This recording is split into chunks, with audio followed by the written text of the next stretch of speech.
Golden Eagle Regional Park, 6400 Vista Boulevard, Sparks. A bit of a drive to complete your last quest. There on the lookout just as you arrive, you'll take a team selfie as you give a high five. And on down the hill to a multi-use field, locate the mayor and end your ordeal. I'm tired right now. Yeah, that was a long trek down there and then turn right back. The ribs are really good at BJ's though. Yeah, Bryce was right. Excellent ribs.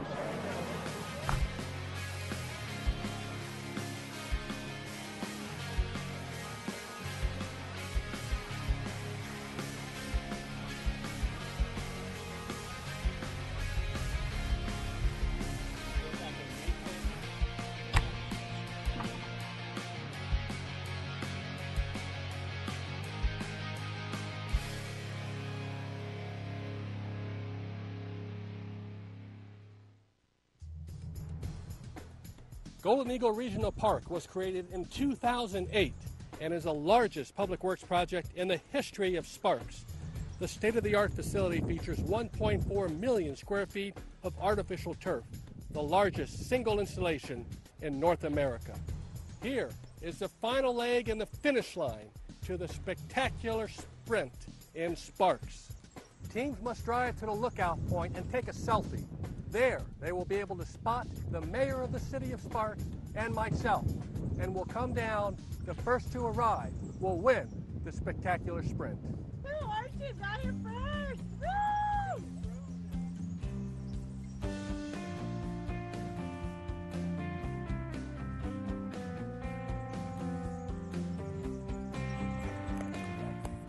We made it!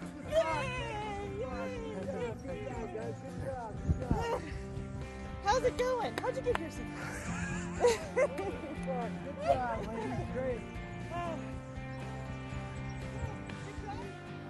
Hey, greetings!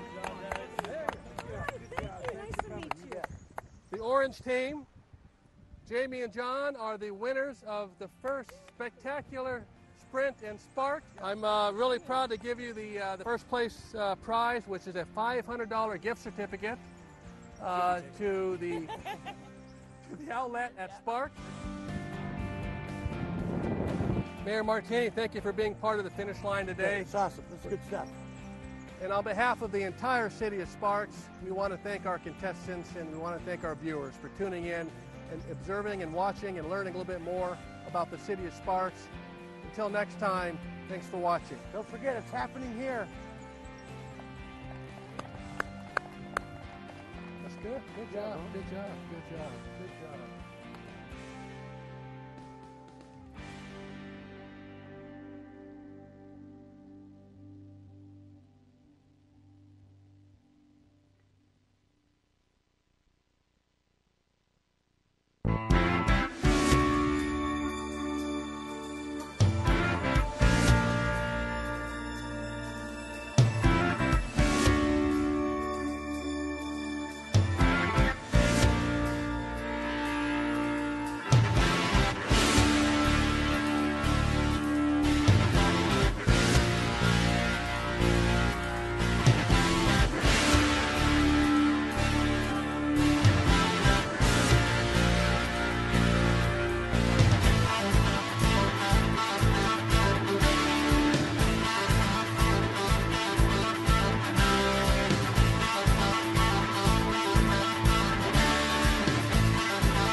Sparks Capital Improvements Advisory Committee.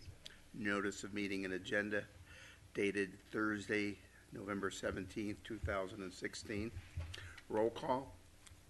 Commissioner Camerota? Here. Commissioner Peterson? Here. Commissioner Terry? Present. Commissioner Fields? Here. Commissioner Lee? Here. Commissioner Sirleaf? Here. Commissioner Vanderwall? Here. Assistant City Attorney Doug Conley? Here. Assistant Community Services Director Armando Renau? Here. Announcements and committee reports. We have none, Mr. Chairman. Thank you. Public comment. This item is either public comment on any action item or for general public comment and is limited to no more than 3 minutes for each commentator. Are there any public comments? There being none. This is a public hearing. I'll open the public hearing. Review of review and possible approval of the land use assumptions and capital improvements plan for the City of Sparks Impact Fee Service Area Number 1 for possible action. Presented by Mr. Martini. Thank you, Chairman Camerota, members of the Capital Improvements Advisory Committee, also our Planning Commission. This is your meeting that happens about once every 3 years to review the land use assumptions and capital improvements program that are in place for our impact fee service area number 1. At the study session, I gave the advisory committee a historical background of how we got to the 2016 impact fee service area 1. As the advisory committee will remember, it starts back in 1992 with the approval of the thank you, Doug. As you can tell, I've had a bit of bronchitis, so I'm on the mend, but if my voice goes, I'll pick a volunteer from the crowd to come up. The NSSOI plan, which as you will recall, one of the requirements of the NSSOI plan was for the city to come up with a financing program to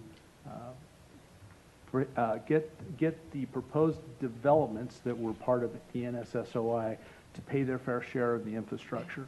Infrastructure at the time in 1992 included sewer, storm drain, flood control, parks and rec, public facilities such as fire stations. At that time it included regional roads because there was no RTC program in place at the time. There have been several generations of this. In 2001, our legislature made some changes to NRS 278B that allowed for public facilities such as fire and police stations and some limited park facilities such as our regional trails to be included in an NRS 278B program. At that time, the City Council elected to convert what was essentially a voluntary impact fee program for the development out in the NSSOI to a full 278B legal program. That process was done and it was adopted. The impact fees associated, the NSSOI voluntary fees then became known Impact Fee Service Area 1. In December of 2002, just so you guys know, that's when the council passed Ordinance 2157 that made this into, if you will, law. We did an update in 2005 to the land use assumptions and capital improvements program that went along with IFSA 1. It was scheduled to be updated again in 2008. As you all are aware, we were entering the recession. A lot of the staff in the Community Development Department was unfortunately let go, and we missed an update cycle.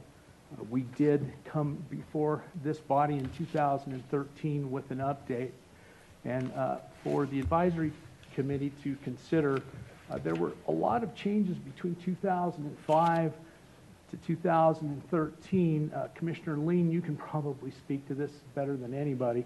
We had several handbooks come through, Kylie North being one, Stonebrook, kind of the last edges of the NSSOI.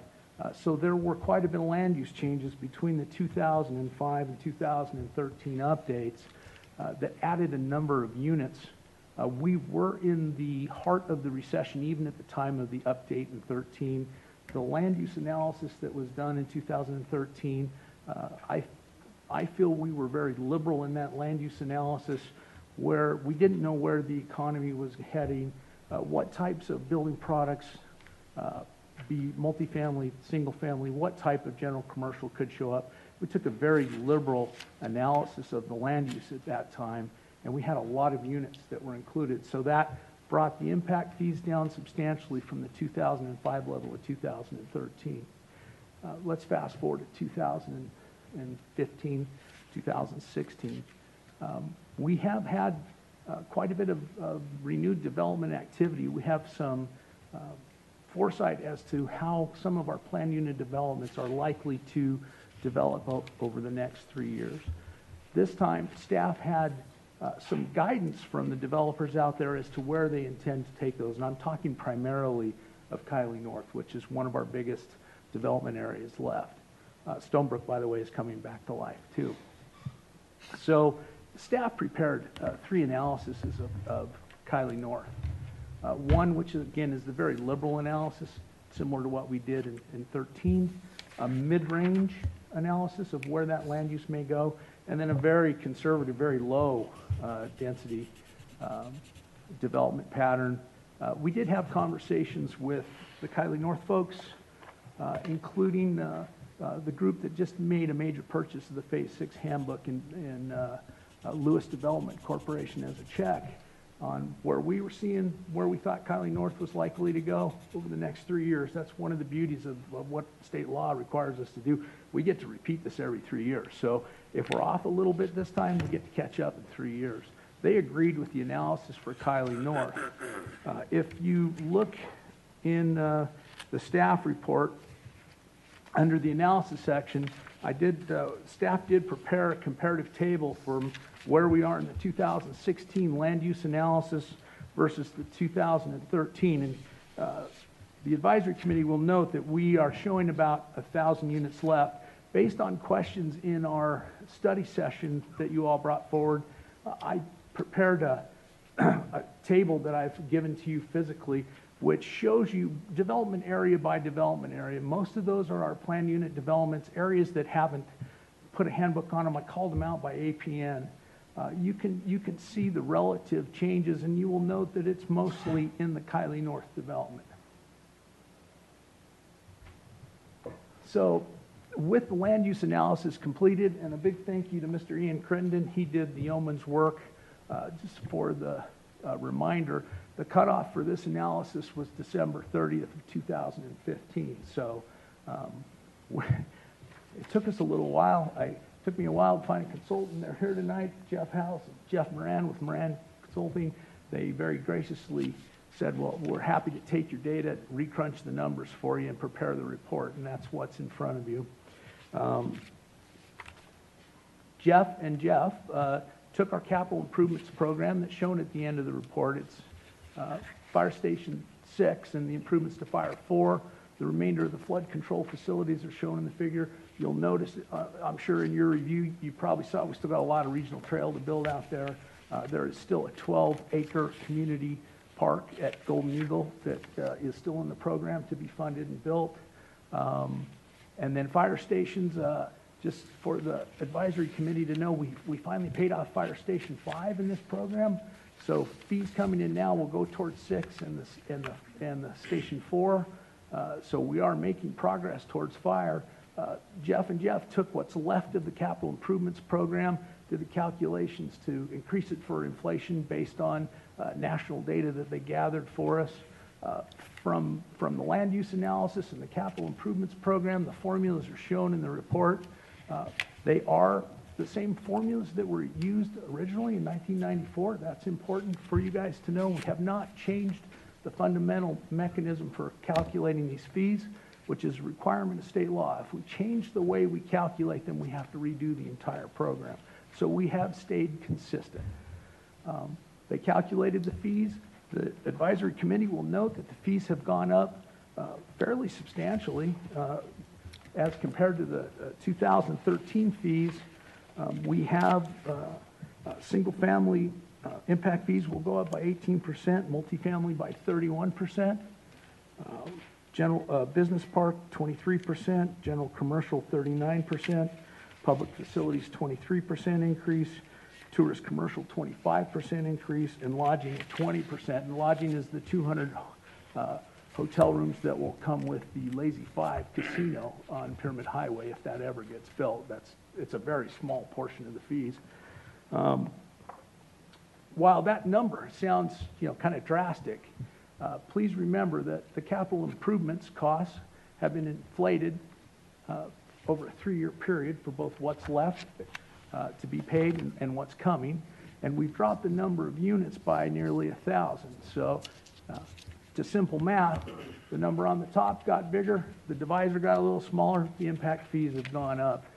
This was reviewed by our Enterprise Fund Advisory Committee, members of which are active developers, primarily in IFSA number 1, Craig Knutson from Tanamera, Ted Ercon from Lewis Development Corp., and Jeff Bean with Q&D, each representing the different aspects of the Enterprise Fund Advisory Committee. They did recommend approval to this commission based on what they saw.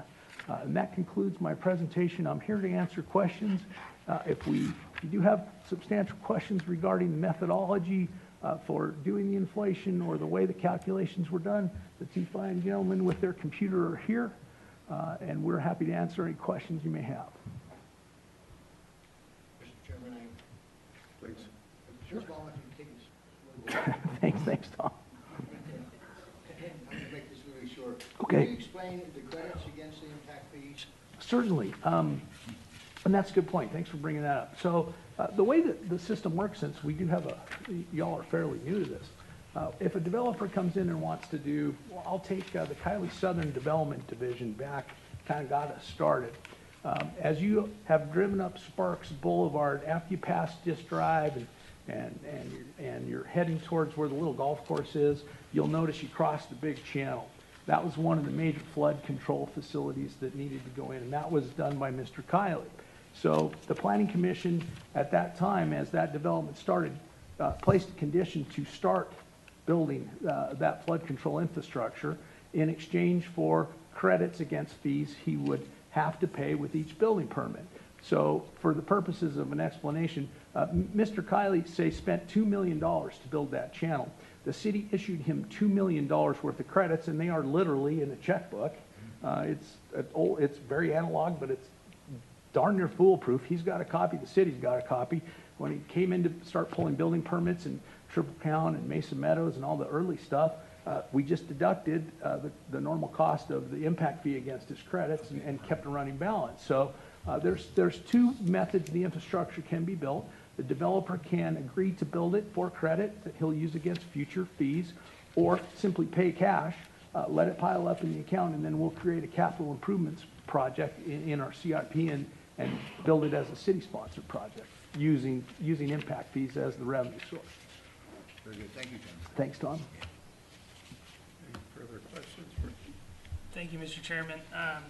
John, I had a question. Page 4 of the staff report, you identified 141 service units of business park that were lost from the last update. I was just curious where did we lose those? I took a look at that, Commissioner Carey.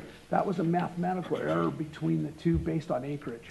Oh. So as we keep getting better and better at parcel-based data in our GIS, our numbers are getting sharper and sharper. I think I drove Mr. House a little crazy because I kept sending him different acreages as we found mistakes. So there was a slight difference in acreage, and that's where those units come out.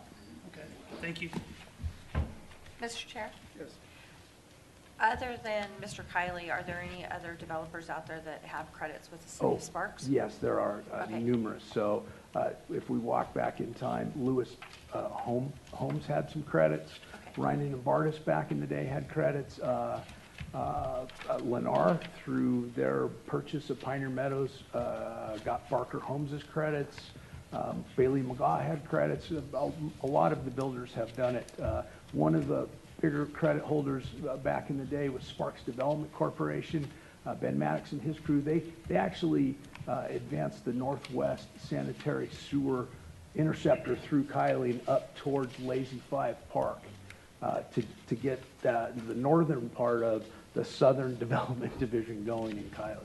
Okay, perfect. So the credits that you have currently can be used to offset this? Yes, so Okay. once you gain a credit or are issued a credit, it remains yours until you use it for a building permit or transfer it to another eligible individual. They don't disappear in time.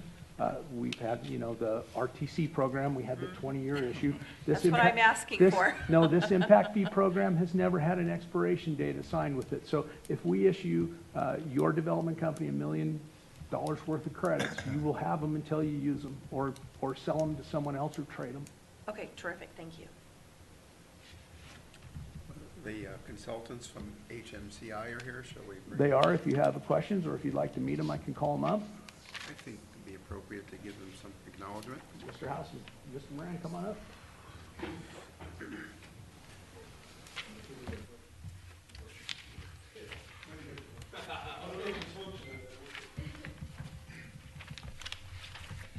My name is Jeff Moran of House Moran Consulting. I'm Jeff House of House Moran Consulting. Welcome. Thank you. Thank you.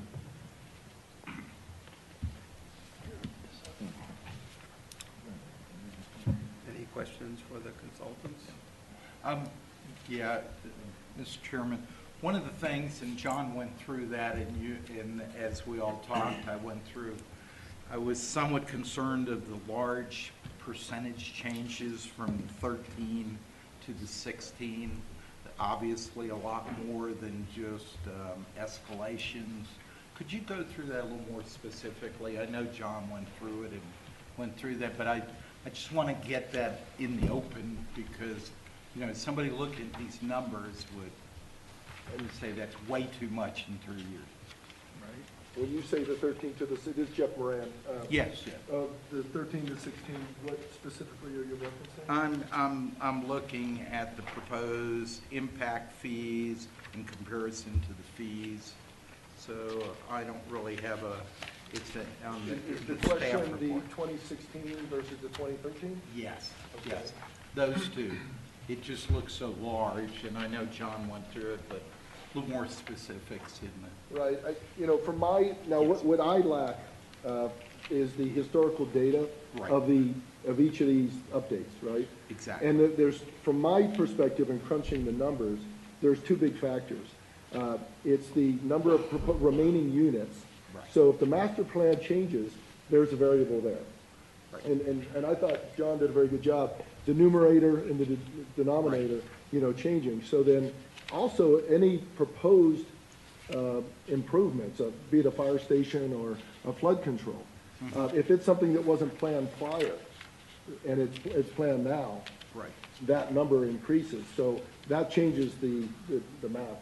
Okay, so considerably. let's go through the multifamily, which what you were talking about is the multifamily, so units reduced by 1,000 units is what what was 1,071, I think. to be, so that's a, Okay.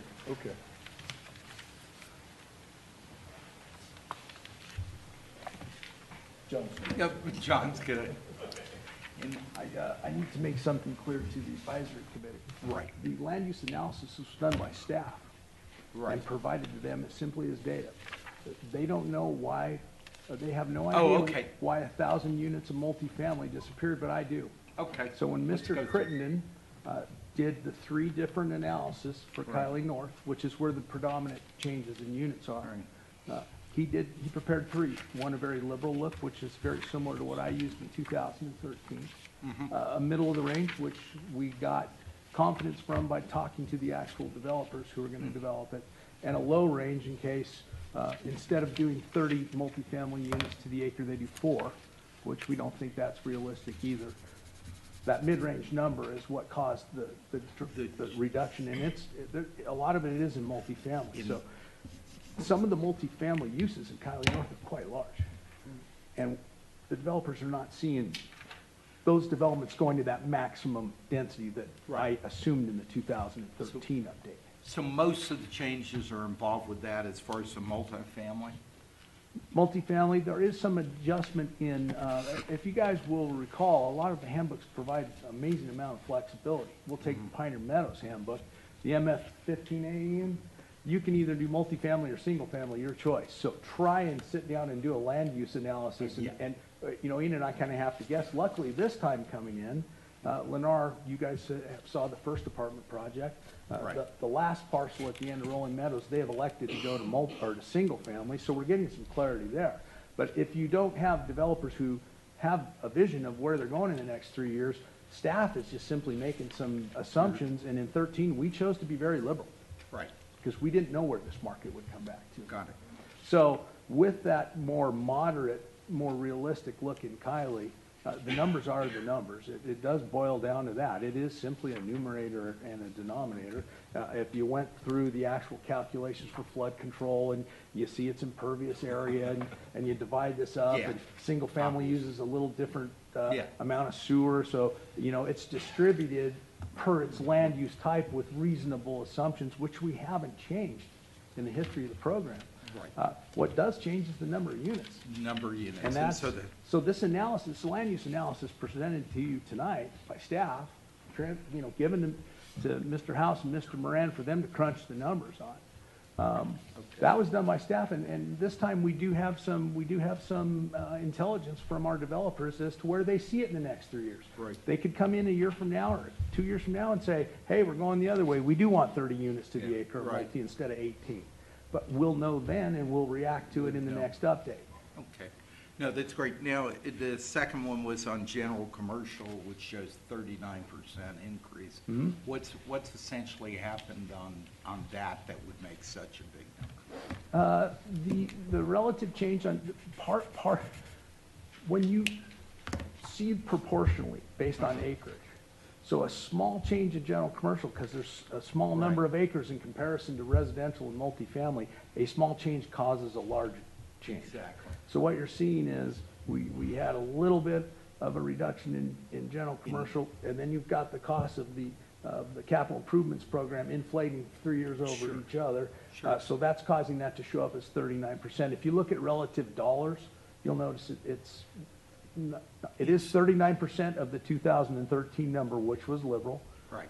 So in that analysis for Kylie North and the others, we did also reduce some of the general commercial because we're not seeing the same density. Right. Got it. Okay. All right. No, that was what I was concerned about. That's great. Well, and you should. And that's what you're tasked to do. So I appreciate the question. I want it in the open, not just, you know, we're just changing this. And again, like you said, with the group, with your advisory group, they were pretty comfortable with. Yeah, they were very comfortable, and I think two of the members who've been with us for a while said this is not a surprise. But we knew coming out of the recession as things got real, these numbers would go, the impact fees would go back up similar to 05, and if you look, they are very similar to the 05 numbers. The 05, okay. Thank you. Any further questions for John? Mr. Chair, I'm sorry. I just have a follow-up question. Sure. On the credits, Uh-huh. when they are given to whatever developers come in, are they done at that impact fee amount and they don't change, or does it update with it? No, cash is cash in this program. Mr. Thornley wanted me to point out to you, these are not Lucky Buck coupons. Okay, If you are issued $1 million worth of credits, you have $1 million. okay, If the impact fees will change, and that is a risk understood by the developers who step in. okay, perfect. That's what I needed. Thank you for the clarification. Just as a follow-up to that, Mr. Martini, are those credits transferable if land exchanges? They are transferable with a few rules. Okay. And the rules we have is, when we created the impact fee system, there are two separate documents you must enter into to participate. One is you agree to the impact fee program. There's a general administrative manual that goes with it. That has to be approved by council. Once you are in the program, then you're eligible to have a trust account created and you can transfer credits in or out. And we've had a good number of that happen. But you couldn't just walk up and say, I want 50 credits or $50 worth of sewer credits. You have to actually get in the program. John, where does this go from here? Does it go to city council? Yes, so The next steps, catch me if I'm wrong, Mr. Thornley, we will create a resolution of acceptance for the council. They'll have to accept these as fees. We will provide them same data, and they will have to do a couple of things. One, approve the resolution, and set the new fees at a time certain. Our council typically likes to put a 3 or 6 month buffer in, or they may just choose to make them January 1. That'll be their pleasure. We will suggest a date. Or 2, they could say, we're uncomfortable with this, and remand it back to you. That's what I was going to ask. For re-review with Specificity? specificity as for what you should look at. Okay. For instance, if they get, Right. why did general commercial reduce, and we can't answer the questions, they may ask you to re-review with us and send it back. Further questions for Mr. Martini? There being none, this is a public meeting. I'd like to open the public comment. This is for general public comment, limited to items that do not appear on the agenda. It is limited to no more than 3 minutes for each commentator. It's on a specific item. I'm sorry. A public hearing on that. I'll save it. You need to open it specific to the agenda item before we get into the general public comment. Me. I'd like to open the public comment. This is for general public comment, limited to the item on the agenda. Would anyone like to come forward and make a public comment? If so, would you please leave a card with your name to the dais?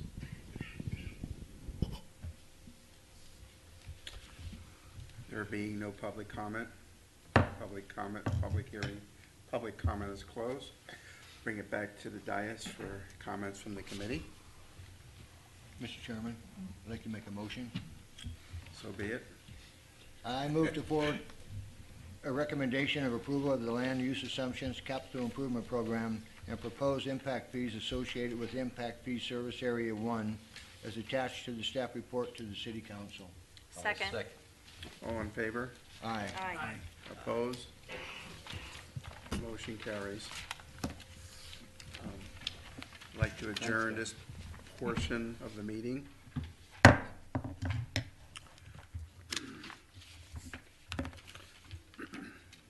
I'd like to open the Sparks Planning Commission meeting for Thursday, November 17th, 2016.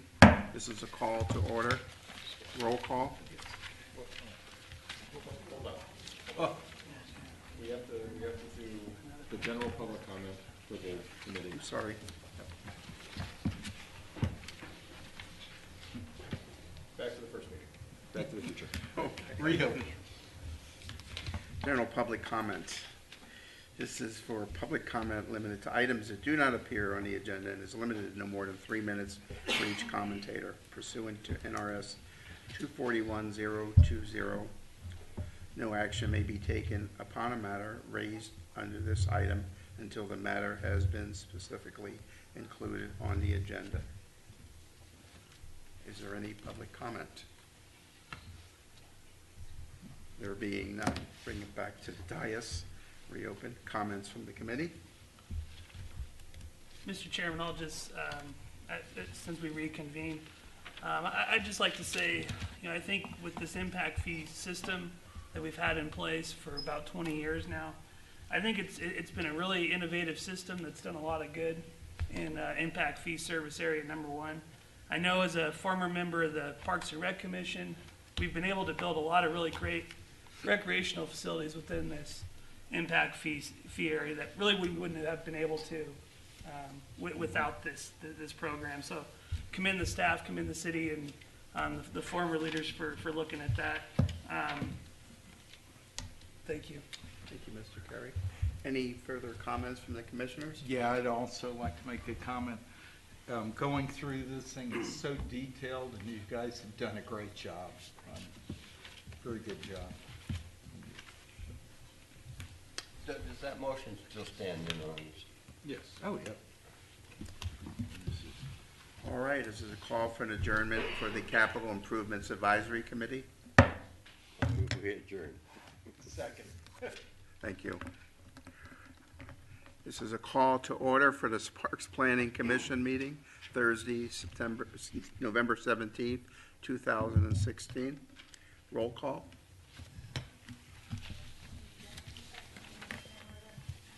Here.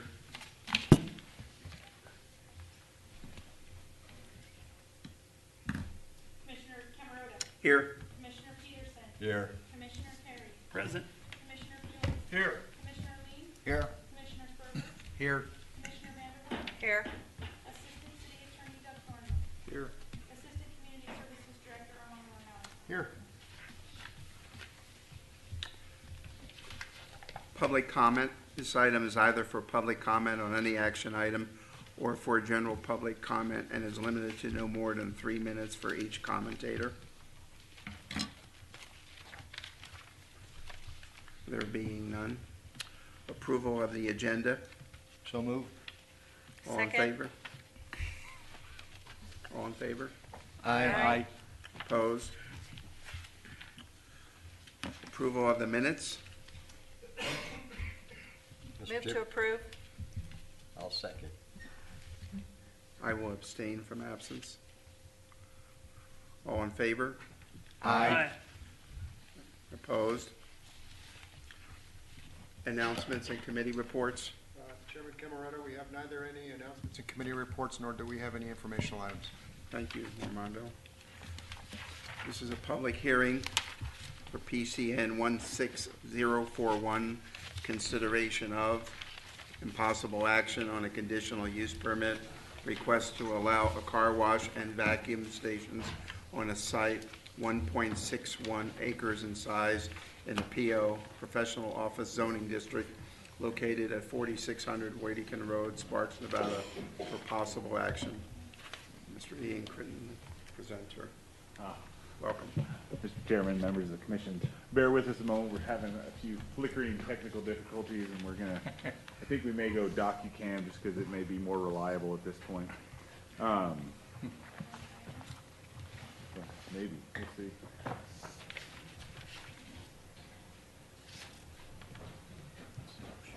Yes. Lost my place. No, I know I lost mine. There it is. No. There we go.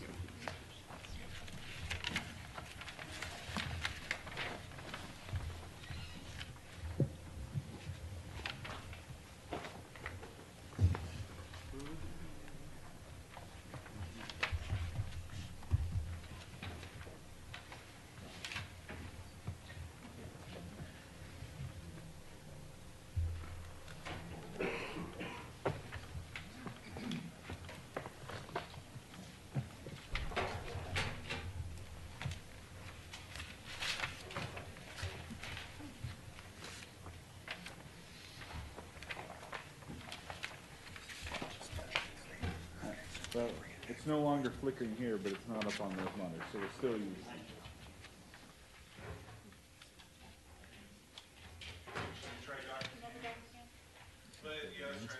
Yeah. Notice in the Rams package, she showed seeing the name.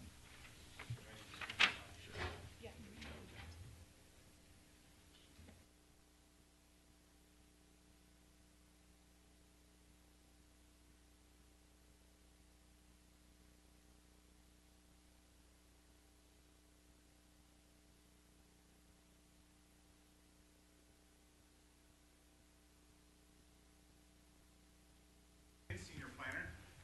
This is a conditional use permit for the use of a property zone PO for a car wash. This item was actually previously agendized on October 20th as an agenda item, but there were some issues with NDOT and an access point on McCarran that hadn't been totally worked out yet.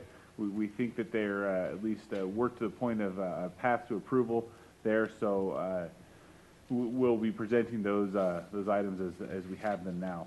To give you an idea of where this site is located, you can see here this is McCarran McCarran Boulevard and Whittakin Road that comes down. This is the site here at the intersection of McCarran and Whittakin, kind of that last little piece of the peninsula that's between those two roads.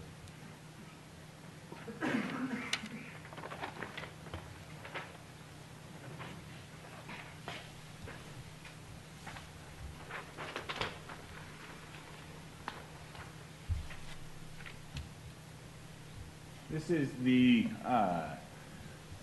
current proposed site plan for the car wash with an entrance and exit, ingress, egress at the eastern edge of the property on Whittakin, with just an egress on the western side of the site, and then just a right-in off of McCarran.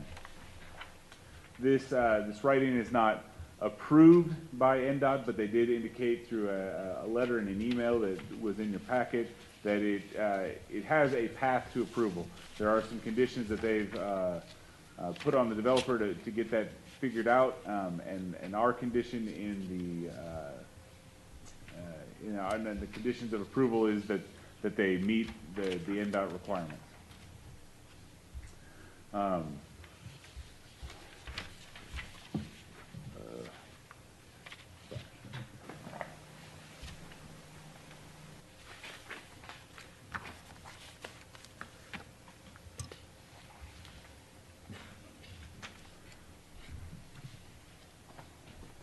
So the other issues that we addressed through the conditional use permit process that aren't specifically related to that access our site plan as we're looking at now. Also the elevations and so forth for the building, which we also have a copy of.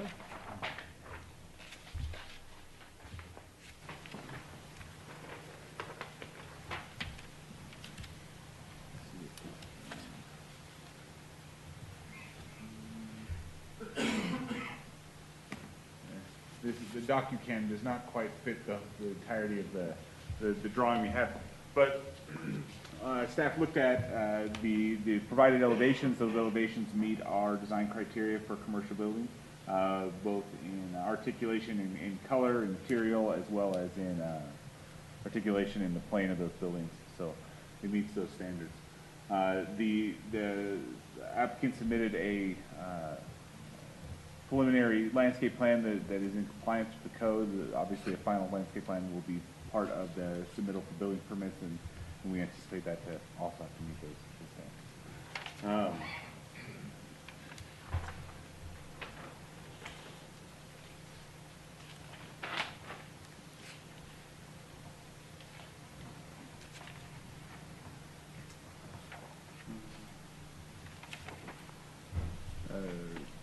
Otherwise, sorry, a little disjointed with this, but otherwise, this is a pretty straightforward conditional use permit for the use of as a car wash.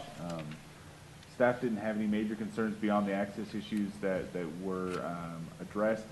There are the applicant's traffic engineer is here as well if you have specific questions about that. Some of that I may be able to speak to as well. This is the extent of my presentation, but I am available for any questions that the commission may have. Any questions from the planner? Thank you, Mr. Chairman. Ian, were you able to find any info comparing the traffic analysis?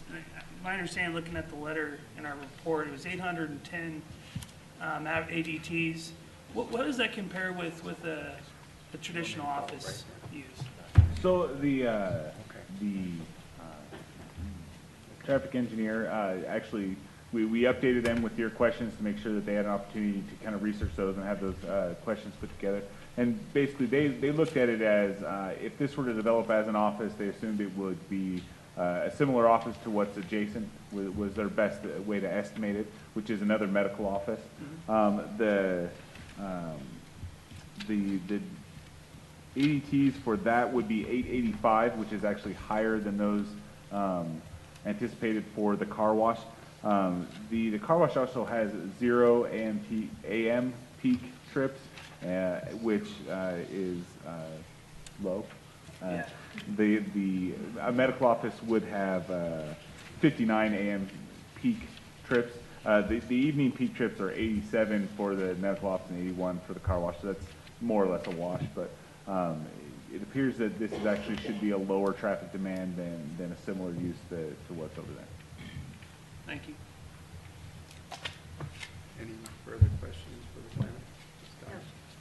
Commissioner Peterson.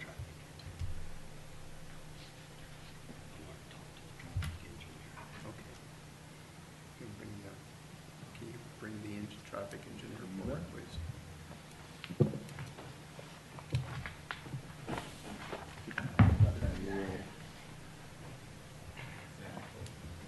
Good evening. I'm John Erickson. I'm the city engineer from the City of Sparks, and with me tonight is Paul Salegi. Paul prepared the traffic study for the project, so we'd be willing to answer any questions that you might have. My concern is, have you looked at the impact on Dominican? This is actually great. With regards to this project or? To this project, the traffic flow in.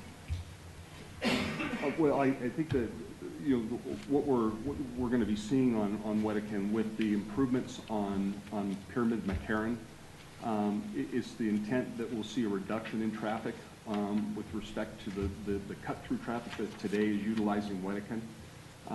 With the improvements of the free right turn, which is the southbound Pyramid to westbound McCarran. That basically has a free right turn from Queenway all the way down to the intersection at McCarran, where today you basically have to get all the way down to the intersection to make that right turn.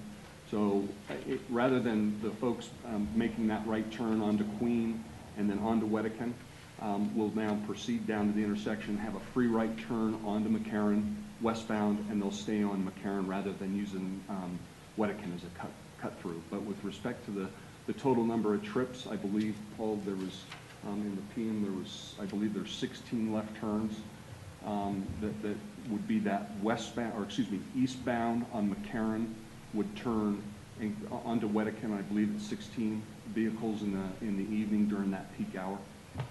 So that's just, and I think that it's, again, Paul, you can maybe touch upon this a little bit more, but my feeling is that it's not new trips that are going to be coming down McCarran. These are trips that are there today. So I don't believe that we're going to be adding trips to the intersection, even though the way that the trip generation is calculated, it doesn't take that into account. But just knowing how that particular street operates, I believe it's existing trips that would be turning left and going to the car wash. You've taken in consideration that, I'm sure, that all those hillside residents above the golf course there, their only access coming from the west, going east, from the west on McCarran, the only way to get on Wedekind is on that left-hand turn. Well, you'll be able to access Wedekind from the, once the improvements are completed at Pyramid McCarran, you'll be able to access Wedekind from the southbound movement from the southbound Pyramid to turn onto Queen, then onto Wedekind. So you'll be able to access it from both ends of the project. I understand. I'm talking about the traffic that's coming from the west on McCarran. Sure. That's the only way to get onto Wedekind. Yes. Is that right there? And that's what it is today. Oh, right. And you don't think this particular project would hurt that traffic on that at all? No, and I believe, Paul, you Yeah, and I'll did go an ahead. analysis on that. I've prepared the analysis, our firm prepared the analysis. Okay. So of those, in the evening, with those 81 trips arriving, we believe 16 of those would be traveling eastbound on McCarran, making that left onto Wedekind, recognizing that those people, and this is the project traffic here from the development. Right. Because of the size of this development, it's not a large traffic generator, and so when we scoped the traffic study, as we visited about this with agency staff, city staff, and NDOT staff, it was determined that it would be appropriate just to study an existing plus project scenario. So with that, That includes a lot of cut-through traffic, because Pyramid and McCarran right now operate with so much congestion. Some people choose that Whittakin Road as a cut-through route to try and avoid the intersection. So we're taking into account that full cut-through volume right now of folks using that. We believe that when those Pyramid McCarran improvements are made, that intersection is going to operate with significantly less delay, and then people will be less inclined to use Whittakin. But because of the way this small study, it didn't require extensive future year analysis. So our analysis shows that with the volume that we anticipated our driveways being added to the existing volume today, the driveway functions at an appropriate level of service. That concerned left turn movement that you're discussing also functions at an acceptable level of service, and we think it's going to get better. I understand that, and I also understand that we are dealing with a different personality to that, with McCarran and Pyramid being under construction. I understand that. Right.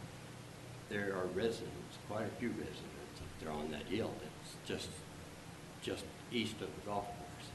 And Yes. that's mainly their only way into that if they're coming forward. Plus the fact that I have observed that when that traffic going east on McCarran is at peak hours, those people that are making that left-hand turn on the Whittakin really have to dodge in between that flowing traffic. And they come in then and they hit McCarran, or they hit Whittakin, and they don't hesitate to slow down too very, very much. And yet Whittakin's got a 35-mile-an-hour speed limit anyhow. 30. Is it 30?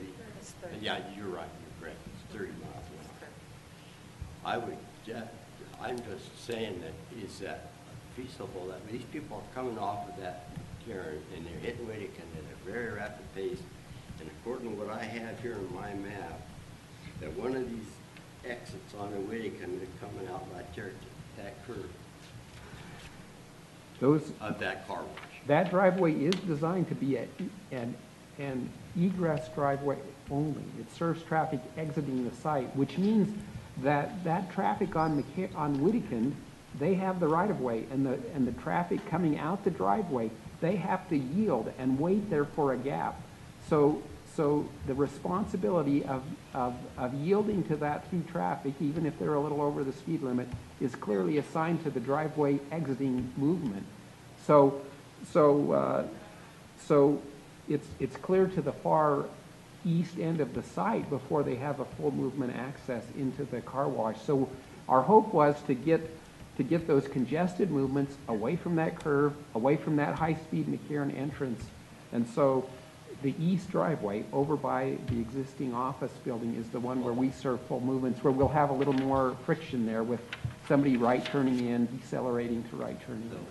Then why do we have on the other side also another exit clear up there at the border, the property line, with coming in off of Whittakin and also entering on Whittakin? So why do we need, excuse me, but I'm just trying to yes.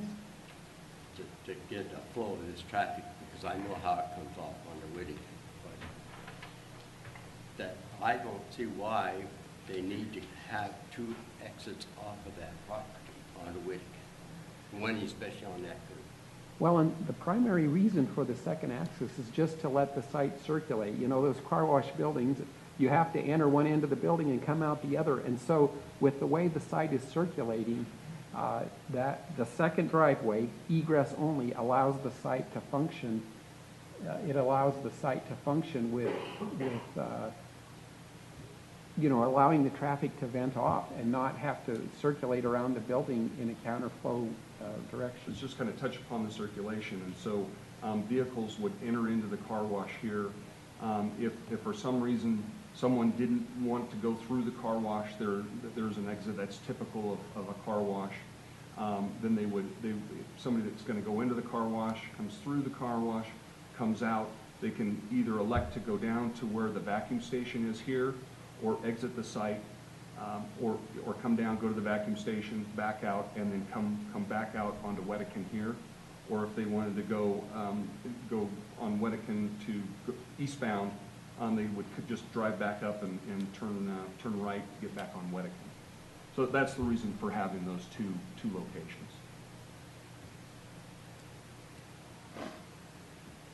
Thank you very much. Are there any further questions? Mr. Chair? All right, and I'm going to echo Commissioner Peterson's concerns because we both live in the subdivision below this, and the traffic, and I understand too that a lot of traffic is being diverted there due to the improvements on Pyramid and McCarran. But I think what's going to happen, I honestly think that what is happening is people, the more they use that, are going to continue to use that. Did you take into consideration the number of people, not only the number of people that live on Wedekin, but also the number of people that live in the Village Green subdivision below, that what they're going to do is they're going to start using Wedekin to drop down in there, because with this improvement on Pyramid and McCarran, that left in for the bottom of that subdivision is closed off. Well, we have to shoot all the way up to Queens and then drop down into the neighborhood. So it is easier for us that are coming eastbound to drop into Wedekin and drop down into our neighborhood. We did not specifically evaluate that. When we established the scope of work at the onset with the input from the agencies, it was determined with this size of trip generation that it was appropriate just to look at an existing plus project scenario, those two scenarios. So it did not account for all of that diversion. We looked at the traffic loading based on, the fact that right now that I feel like I drive that. I live out in Spanish Springs. I drive that frequently. My business is on Pyramid. I drive out that way every day. So we felt like that diversion is surely going to reduce. Because of the length of Wedekin, at 30 miles, with a 30-mile-an-hour posted speed limit, we find our experience is that the commuters will find the fastest route, and they are expert at that. And that's what has a large number of people on the road right now. So I feel confident that that volume is going to reduce because the speed will be much lower there. And with that free right turn and the triple lefts the other way, I think there's going to be tremendous relief from the Pyramid-McCarran intersection. So my feeling is that with the relief of the diverted traffic on Wedekin, and even with some rerouting of these folks that are having to reroute with the modifications over there at Queens, I think these are still conservative numbers on the high side, that the operation will in fact be better than what is reported. But we didn't do the elaborate study that would have required the further analysis to calculate all of that.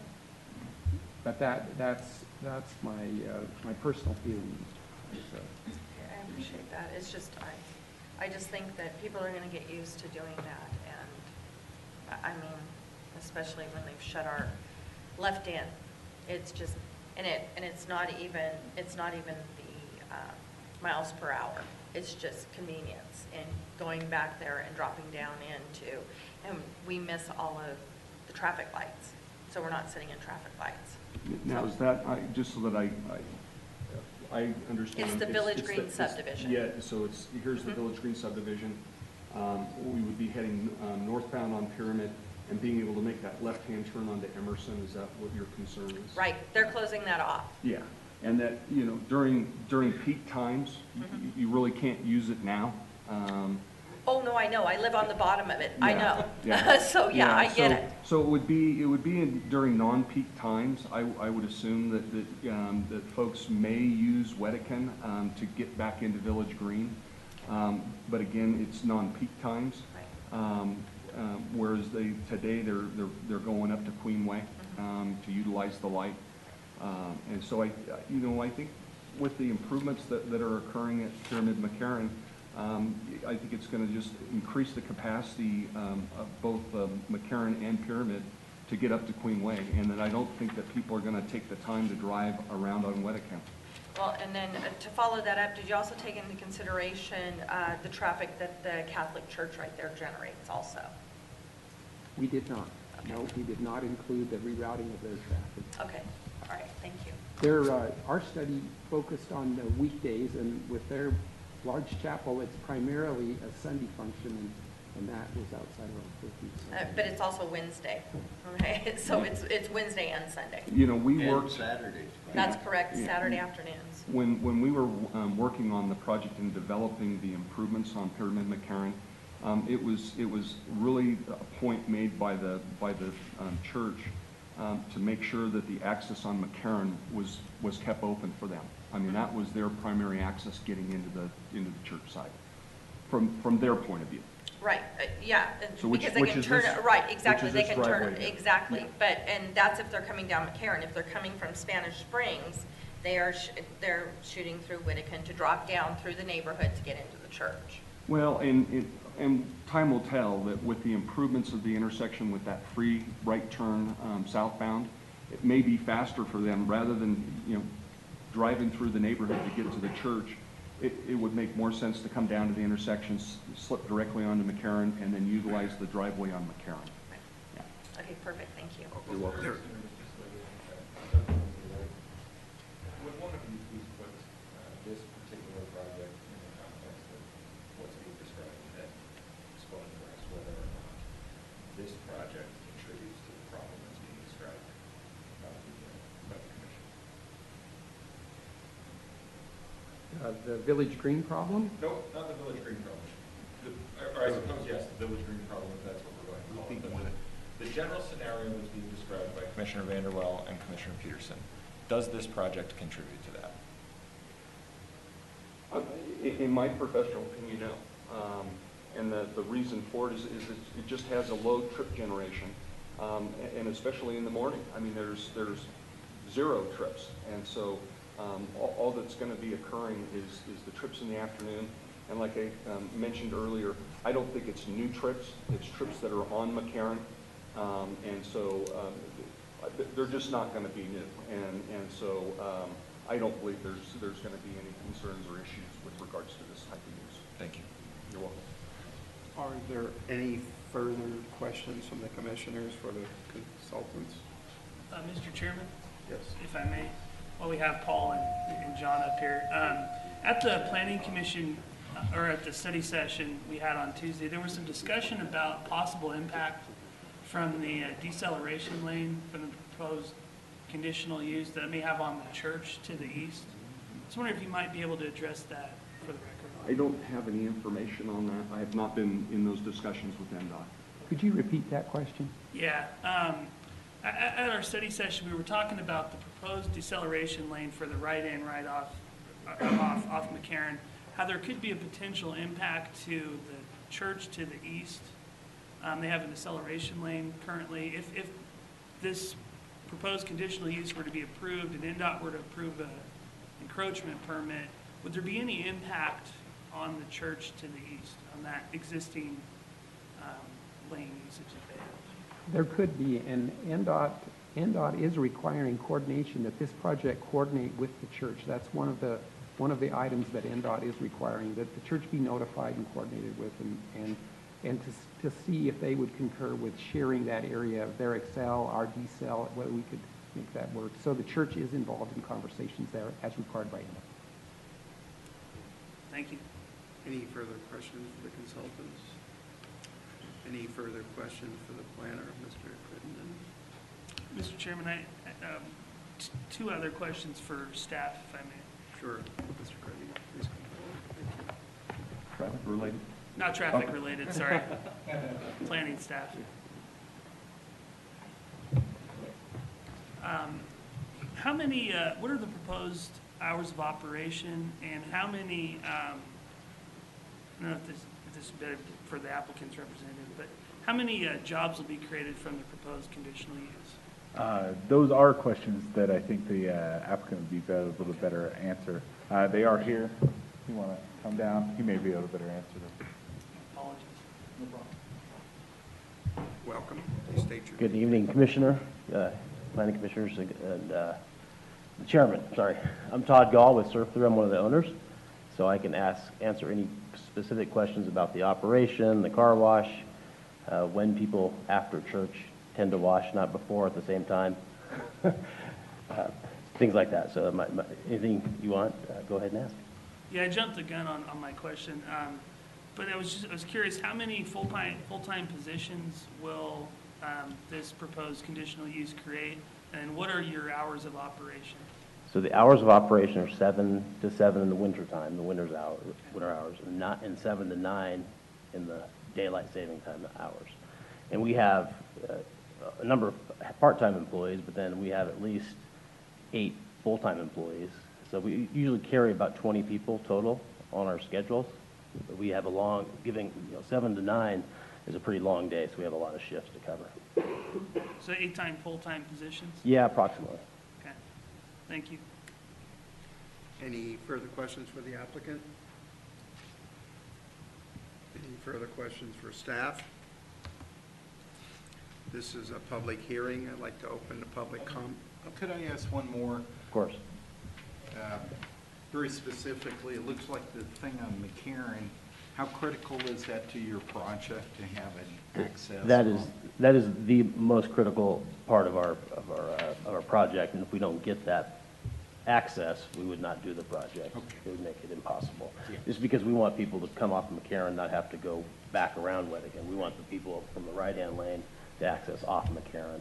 Otherwise, it becomes, from a retail perspective, bad access. Okay. Anything else? Thank you. You're welcome. This is a public hearing. I'd like to open the public comment.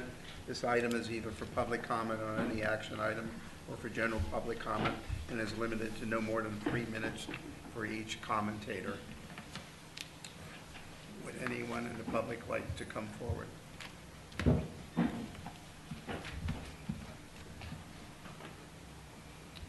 Welcome. Thank you. I'm Louis Felice, and this is my wife, Sandy. Welcome, Mr. and Mrs. And we Police. live right on Whittakin, about a block and a half Would you please take a seat? Thank you. from the So we can hear. proposed site. And we feel that it's going to be a lot of traffic for us right there. And also having the business stay open that late, a lot of noise and a lot of lights. I think my concern after seeing the plans is my only way to get home is to turn left onto Whittakin off McCarran when I'm heading east. That's the only way we're going to be able to get home after Pyramid McCarran is done.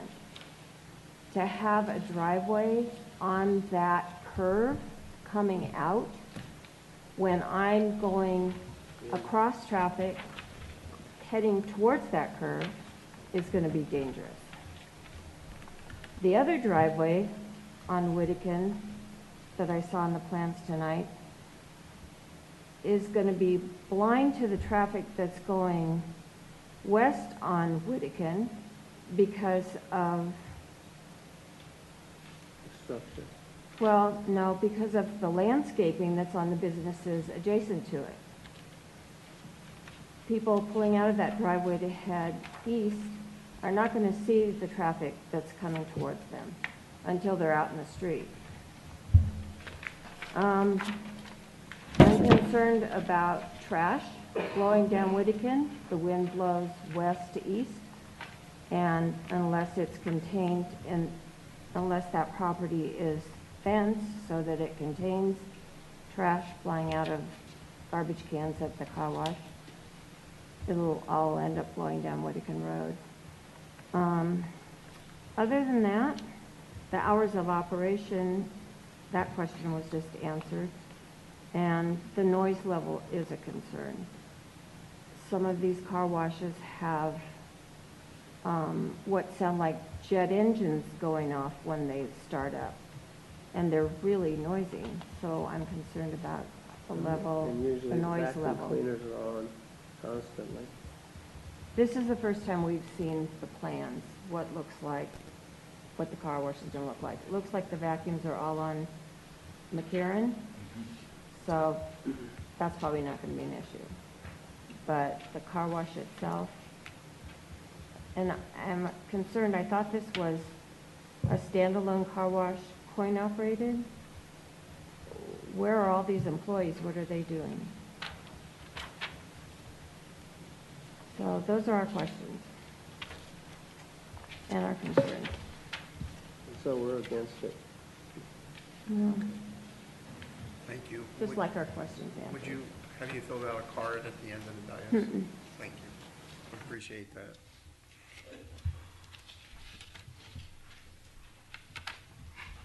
Any further public comment? Would anyone else like to come forward? Please step forward.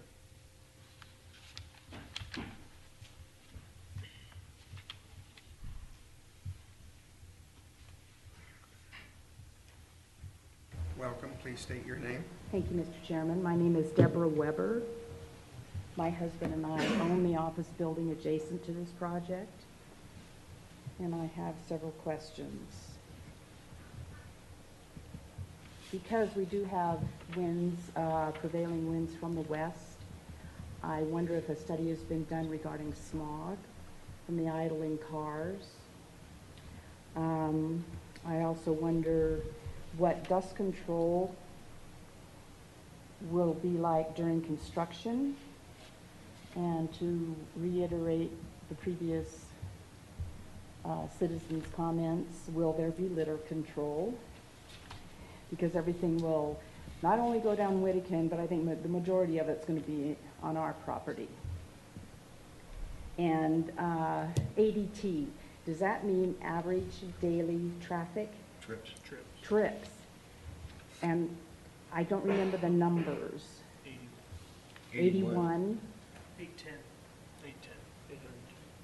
810? Are we say 810? Yeah. And they are saying that there are how many average daily trips for our office building?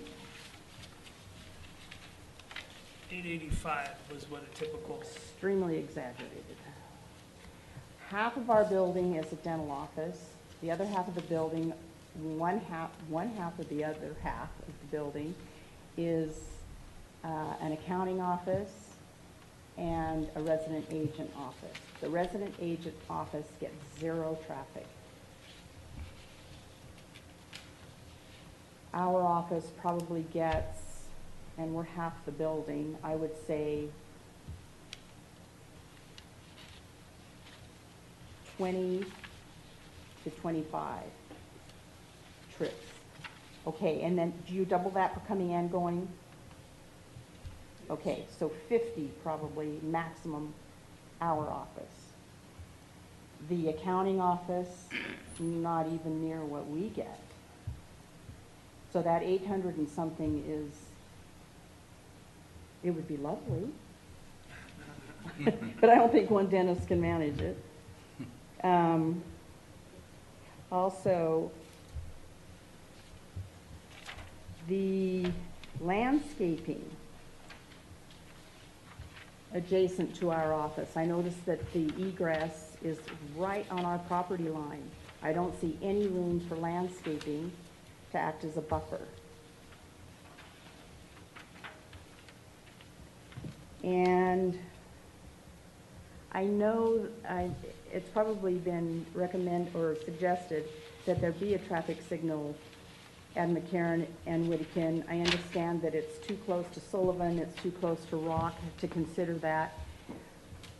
But with this, you might want to reconsider it because that would slow down the traffic that is eastbound on McCarran and turning left onto Whittakin. That would really slow that down. You wouldn't have quite so many cars rushing around that corner trying to beat the westbound traffic on McCarran. And Your time is up. okay, I'm gone. Thank you very much. And I fill out a card? Thank you. Thank you. Any further comments from the public? Please come forward.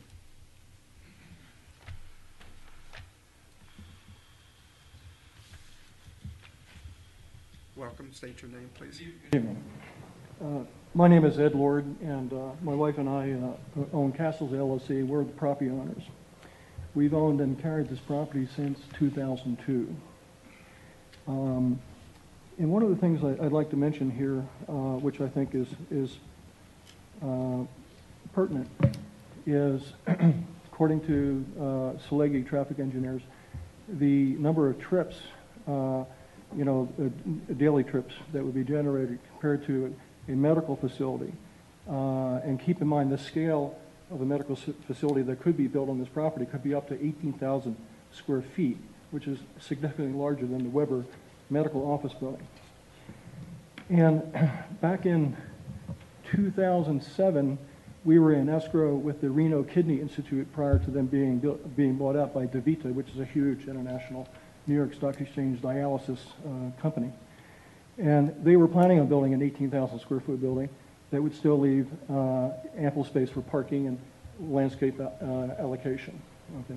And that is a medical facility, which would clearly fall under the guise of professional office zoning. And that would definitely generate, I think, significantly more traffic than what the traffic engineer were allocating for a medical building based on the scale of the building that's right next door, just to the east. And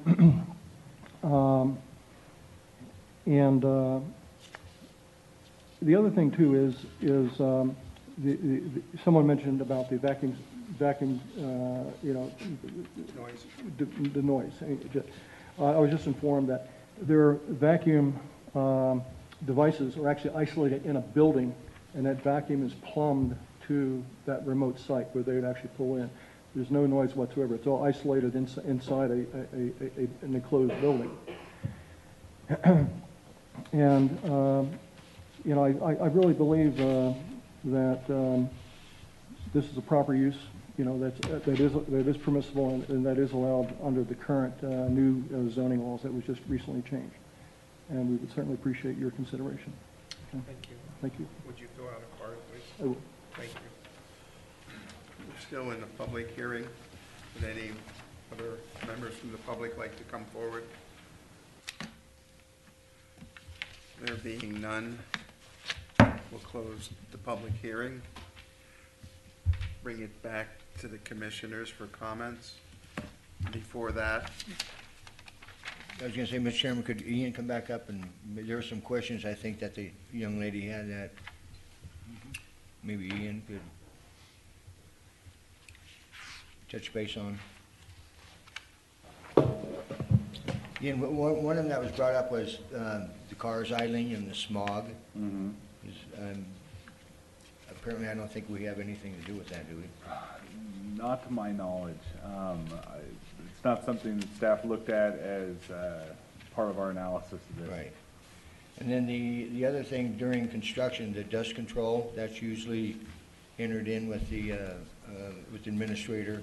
Yeah, they'll have to abide by a SWIP, stormwater, and it covers, dust control and all those kind of things. That's a standard building control thing. There will be dust control. That's through Washington County, I believe. There's a part of it that's Washington County. There's also a part that is our environmental control. Okay. And then the other one was a landscape and buffer.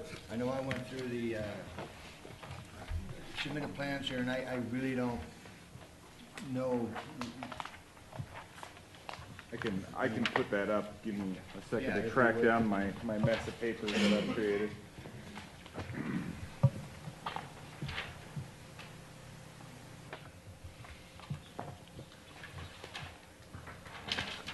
There.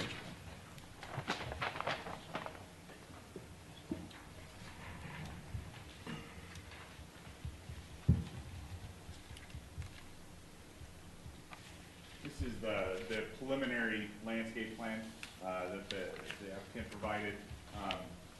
You can see that there are trees and bushes along the Whittakin, and then there's a tree here and then bushes along that property line. See what these are called out as.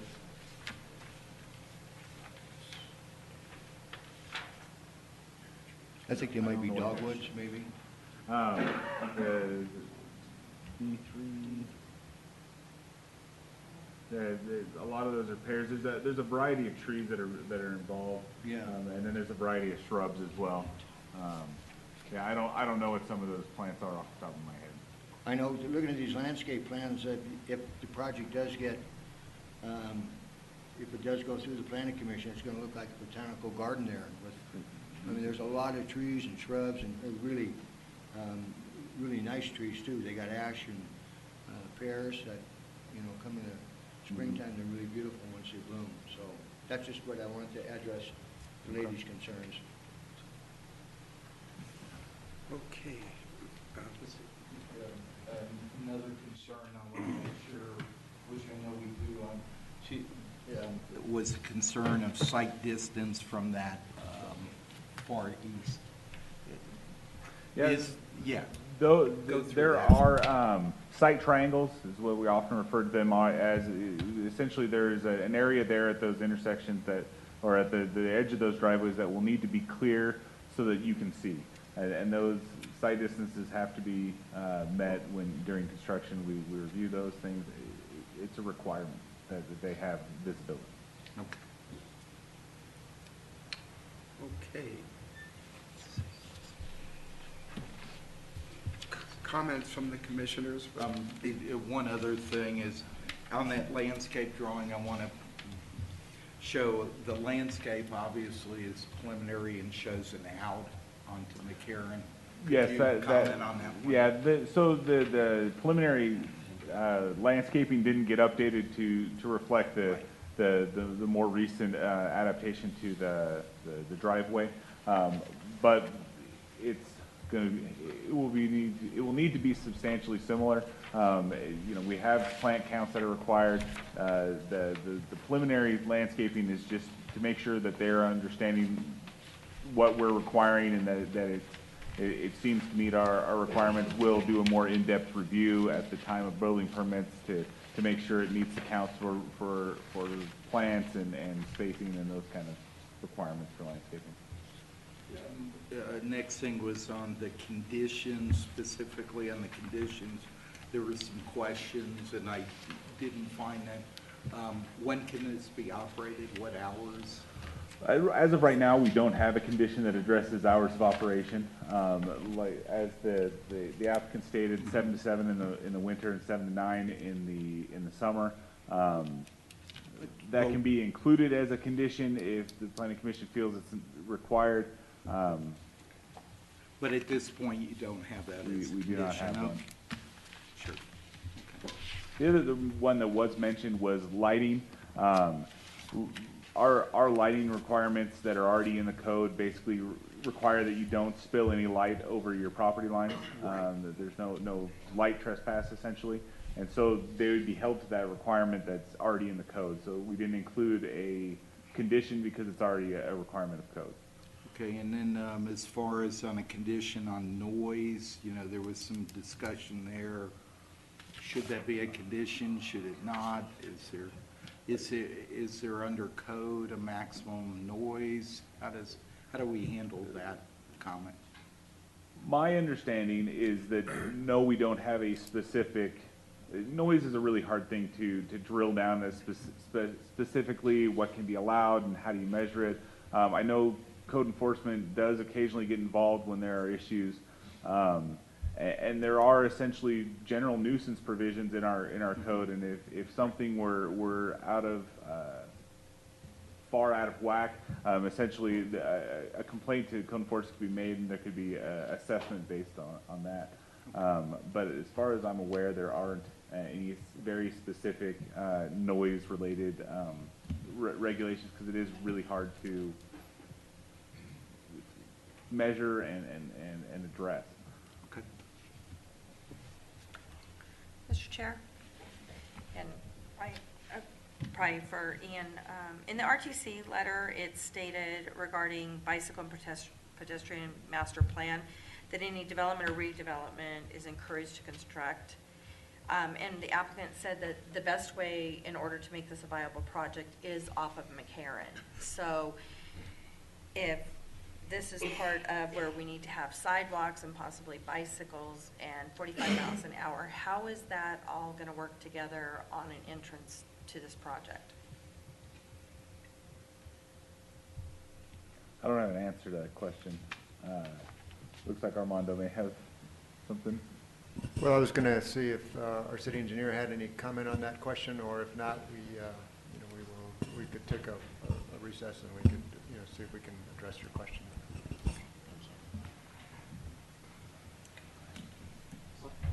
John Erickson, city engineer for the record.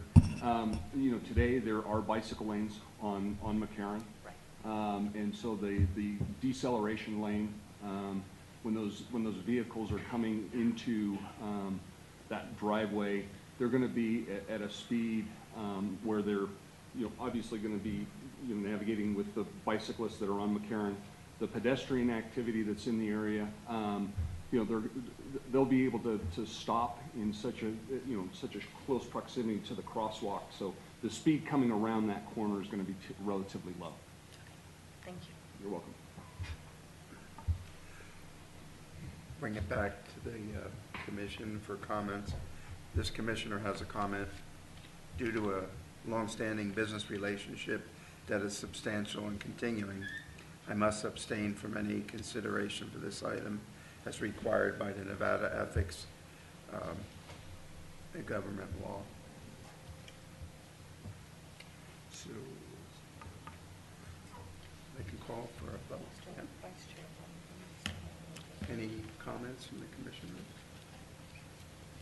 Anyone prepared to make? Yeah, Mr. Have we heard anything about the church? It seems like this plan's going to continue on that acceleration, deceleration and the church allowing that to happen. Has the applicant heard from the church? How's that moving forward? Do you know anything about that? At this time, I'm not aware of any communication. They may be able to answer that better than I can. Motion? No, let's see if we could maybe get Paul to come down. Paul? Have you talked to the church at all, Paul? Could you come down, Paul? For the record, I'm Paul Salegi. I had been involved in working with the church in the past there on the traffic issues there. They gave the access a fair amount. They had, this was years ago that I assisted them. I was a member of the church there also at that time and attended meetings at that. Now I attend out in the Eagle Canyon LDS Church Chapel. But there was concern that there was cut-through traffic, that folks would divert off of Whittakin and go through the church to get to the signal at Rock and through this access. And so the church installed gates on the Whittakin driveway, and then they closed the MDOT gate during the weekdays so that nobody could establish a prescriptive right through the site. So on Sunday, their primary church day, or on other large events, they open all of their 3 accesses. On many days, they gate this one. They go ahead and close the gate here on their Whittakin driveway, and they sometimes close the gate on their, they close the gate on the McCarran driveway most frequently, and then they close the gate at the Whittakin driveway also, and then they force their members to use the Rock signal as the primary access. So I've been involved. They have had sensitivity about traffic, but it's more been about managing it, and this has been the least important access. So there have been no formal contacts with the church regarding this. I just learned of the NDOT requirement today that they coordinate. So we anticipate that will happen, and that's kind of the tenor of the history of that access.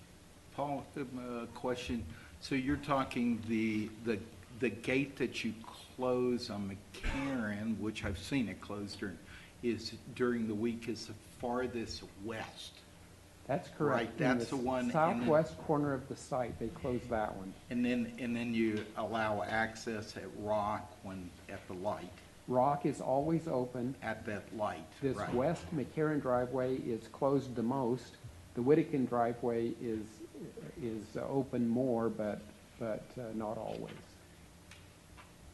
And then you could see some concerns then of starting to use this thing now, where we're allowing them in off of McCarran, and then a fast way, if somebody was driving west on McCarran, they could go through this car wash and then take a right into Whittakin. The church's experience was that there was some cut through, so Yeah. that's what they were attempting to avoid. And There- and there- you still would have that. Now we're making another opening with this project, right? It has potential to do that. So, yeah, it will be interesting. I think, as we looked at it last time, a lot of the attraction was to get to the rock signal. So that's why the Whittakin gates were closed. The fence that exists in the southwest corner, that's the NDOT standard right-of-way fence. It's the NDOT 6-foot chain link fence. So that was there and installed based on NDOT requirements. The Whittakin gate was installed by the church just to control the cut-through. That cut through. All right, thank you.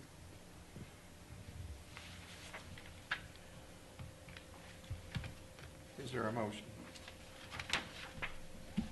Mr. Chair, I'll make a motion to get everything moving. Thank you. I move to approve conditional use permit CU 16008 associated with PCN 16041, adopting findings C1 through C6, and the facts supporting these findings is set forth in the staff report, subject to the conditions of approval 1 through 7 as listed in the staff report. I'll second that.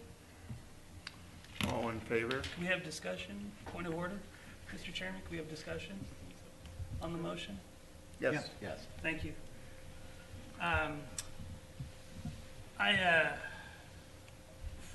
From this commissioner's seat, I'm not able to make the findings of C1 and C2 listed in the staff report. I respectfully disagree with staff on this one. It's my understanding that under Title 20, we have to be able to make the finding that the proposed conditional use is in compliance with not only the master plan, but also surrounding existing uses. From looking at it from my perspective, this area has been zoned for professional office. When this application was submitted, the land use was professional office. I think in terms of the master plan, I think this site is better suited for office use. And I think in terms of the master plan as well, the economic vitality policies that we have in the master plan, trying to attract higher paying jobs and sought after employers. I just don't see how this proposed conditional use helps us meet those economic vitality goals. And I appreciate the public comment tonight with the concerns surrounding the surrounding uses. So I will respectfully be not supporting the motion.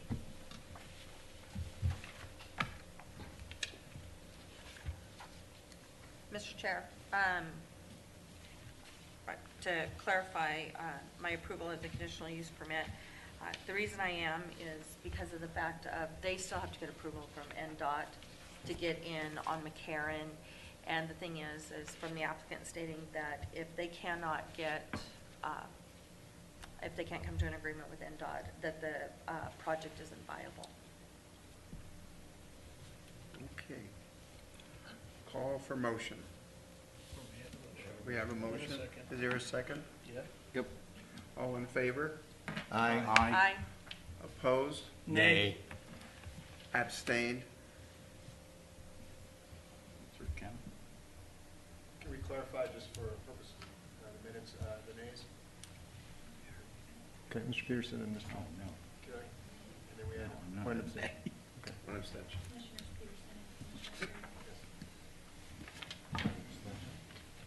Yes, sir.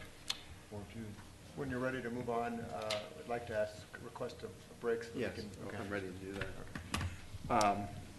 The next item on the agenda is general business.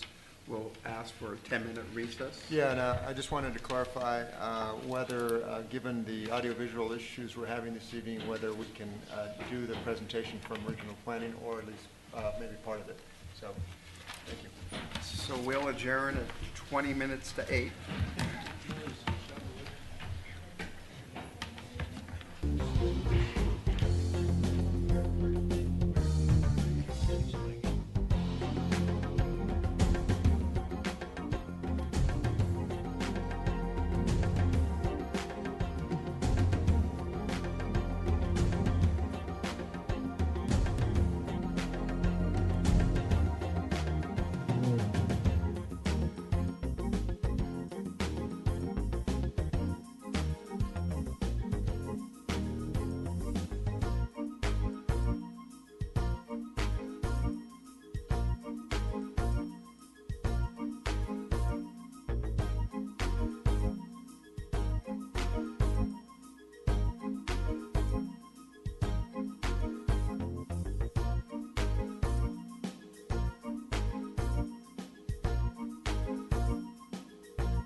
right off the bat, but, I don't want to be selfish and then fill up half a term and decide I'm leaving, so I'll stick around until.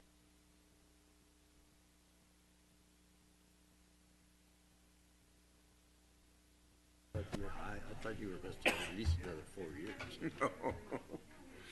No, I think I.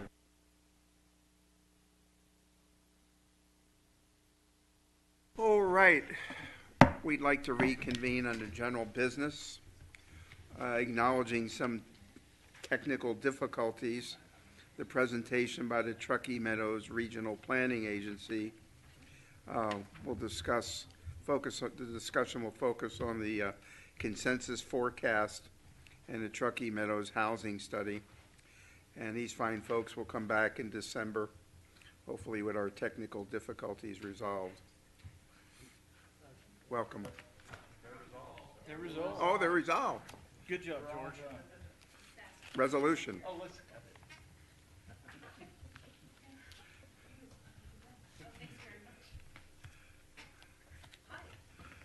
Thank you for having me this evening. My name is Kim Robinson. I'm Executive Director of the Truckee Meadows Regional Planning Agency. And as I said, thank you for the opportunity to present. Give me just 1 second to ensure I've got, I understand all the technology here. So I'm here tonight to present our new Truckee Meadows housing study. Okay. Perfect. Thank you. And this is an item that we've been working on for over a year now. Some of the items that I want to share with you this evening, we have done some work around housing supply, so the existing supply in the region. We've also done some work around population growth, trying to understand a little bit about what's coming, kind of the rate of growth, what the characteristics and demographics might be of that type of growth, so that we can talk about what type of product and how many products might be needed in the future. We then moved on and also did some scenario planning. I think I've already hit this one. And we'd like to also discuss some implications for public policy. You're one of the first boards to see this version of the presentation. We are finishing up the report. It's going to be issued after Thanksgiving. And one of the items I want to draw your attention to first is the map. The orange item, the orange outlined piece, that is our Truckee Meadows services area. And for those of you who are not familiar with that, in the regional plan, we have an urban service area within which the expectation is that growth will happen and municipal infrastructure will be available within a 20-year horizon. So I want to point out that while we looked at our region out to Fernley and down to Carson City, for context for this conversation, really the numbers I'm going to share with you tonight are within this kind of orange area. And please feel free to stop me and ask any questions that you have along the way. I'm very comfortable with that. One of the first items I'd also like to do is to say thank you to all of our partners. We worked with a variety of folks, including the staff here at the City of Sparks, to put together this report. We also received significant funding from the Washoe County School District, and we received funding from the Western Regional Water Commission. 93% of our budget actually came from outside of our agency to do this particular work. So a big thank you to everybody who worked so hard with us, and I'm certainly sure there were times when we asked a lot, and so we thank you for that. So let's get started with a current supply of housing and residential land. All right, so what we have up here is we have a chart that describes current housing types, and what we did was kind of break up the housing types in our region into kind of 5 categories. So we have this kind of low density single family. I'm reading the top line across from the left just to give you kind of an idea. If you scroll over all the way to the right, you can see some examples that exist in the Truckee Meadows. These are really houses that are on some pretty large lots, and they represent about 9% of our total housing stock in our community. We also have moderate density single family. Those are single family detached, again, units between the lots are between 6 and 20,000 square feet.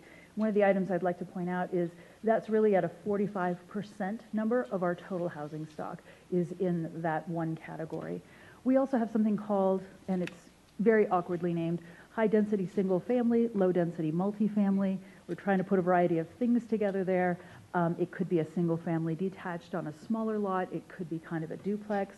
The pictures you see over to the far right, they may look familiar in terms of Virginia Lake over in the city of Reno. We've got some moderate density multifamily. I think a lot of us are familiar with this kind of walk-up apartment. We scroll over to the right. And then we have high density multifamily, and I know that we have a picture in here of Fountain House, in addition to the Palladio. And so that represents approximately 9% of our total housing stock. Okay, one of the items we did want to make sure to share is that we're not particularly different from the rest of the country. So fully 90% of the housing stock that is available in this country is available in a conventional neighborhood of single-family homes.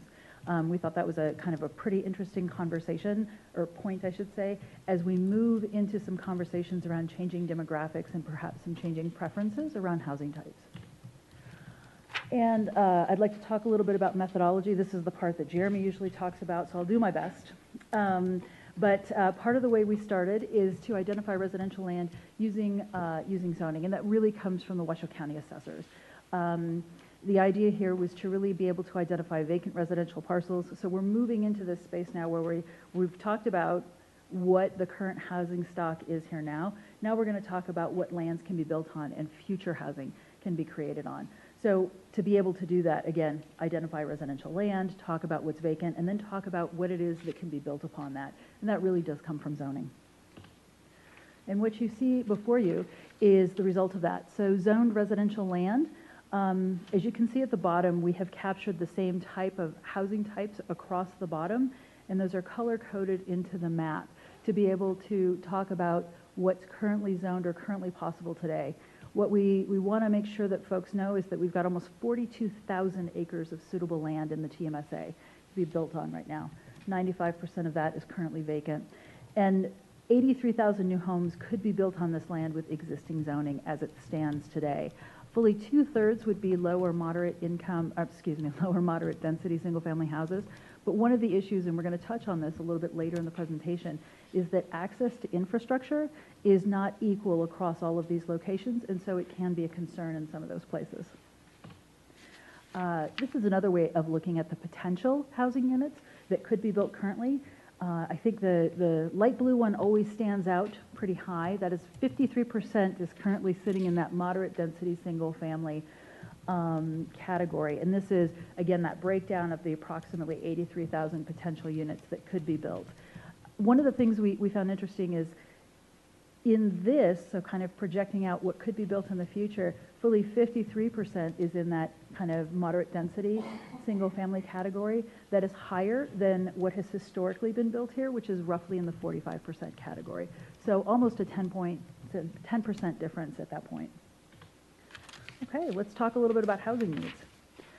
So I think this is a conversation that is been had a lot in this community, is going to continue to be had more. We certainly started to take a look at housing affordability. The idea that 1/3 of the households in this region are cost burdened, and by that we mean they're paying 30% or more of their monthly income for their housing, is significant. You can see that the breakdown around that is almost 50% of renters are cost burdened and 27% of owners. So again, it's not entirely equal, but it's still a roughly 1/3 of our households.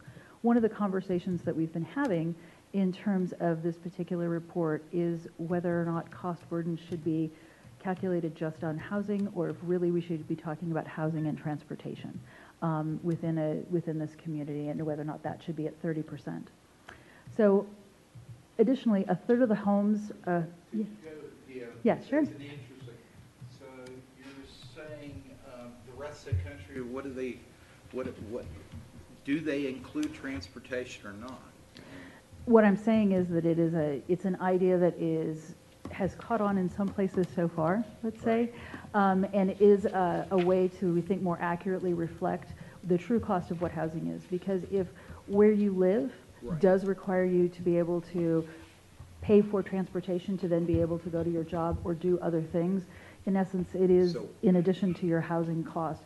I think what I'm saying is that this is, I don't want to say nascent, but it is something that is a shift that is happening across the country currently. Right, and so maybe we ought to be looking at things differently than have transit components versus non-transit in this area. That's a wonderful conversation to have.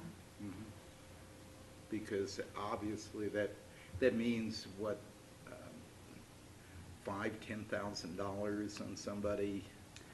Well, and we're It actually could be, going to, sure, it can be quite a bit of money. We are going to move in this presentation into a conversation around the cost of regional services, including roads. So maybe we can talk a little bit about that as About well that. through that section as well, if you don't mind. Okay. Okay.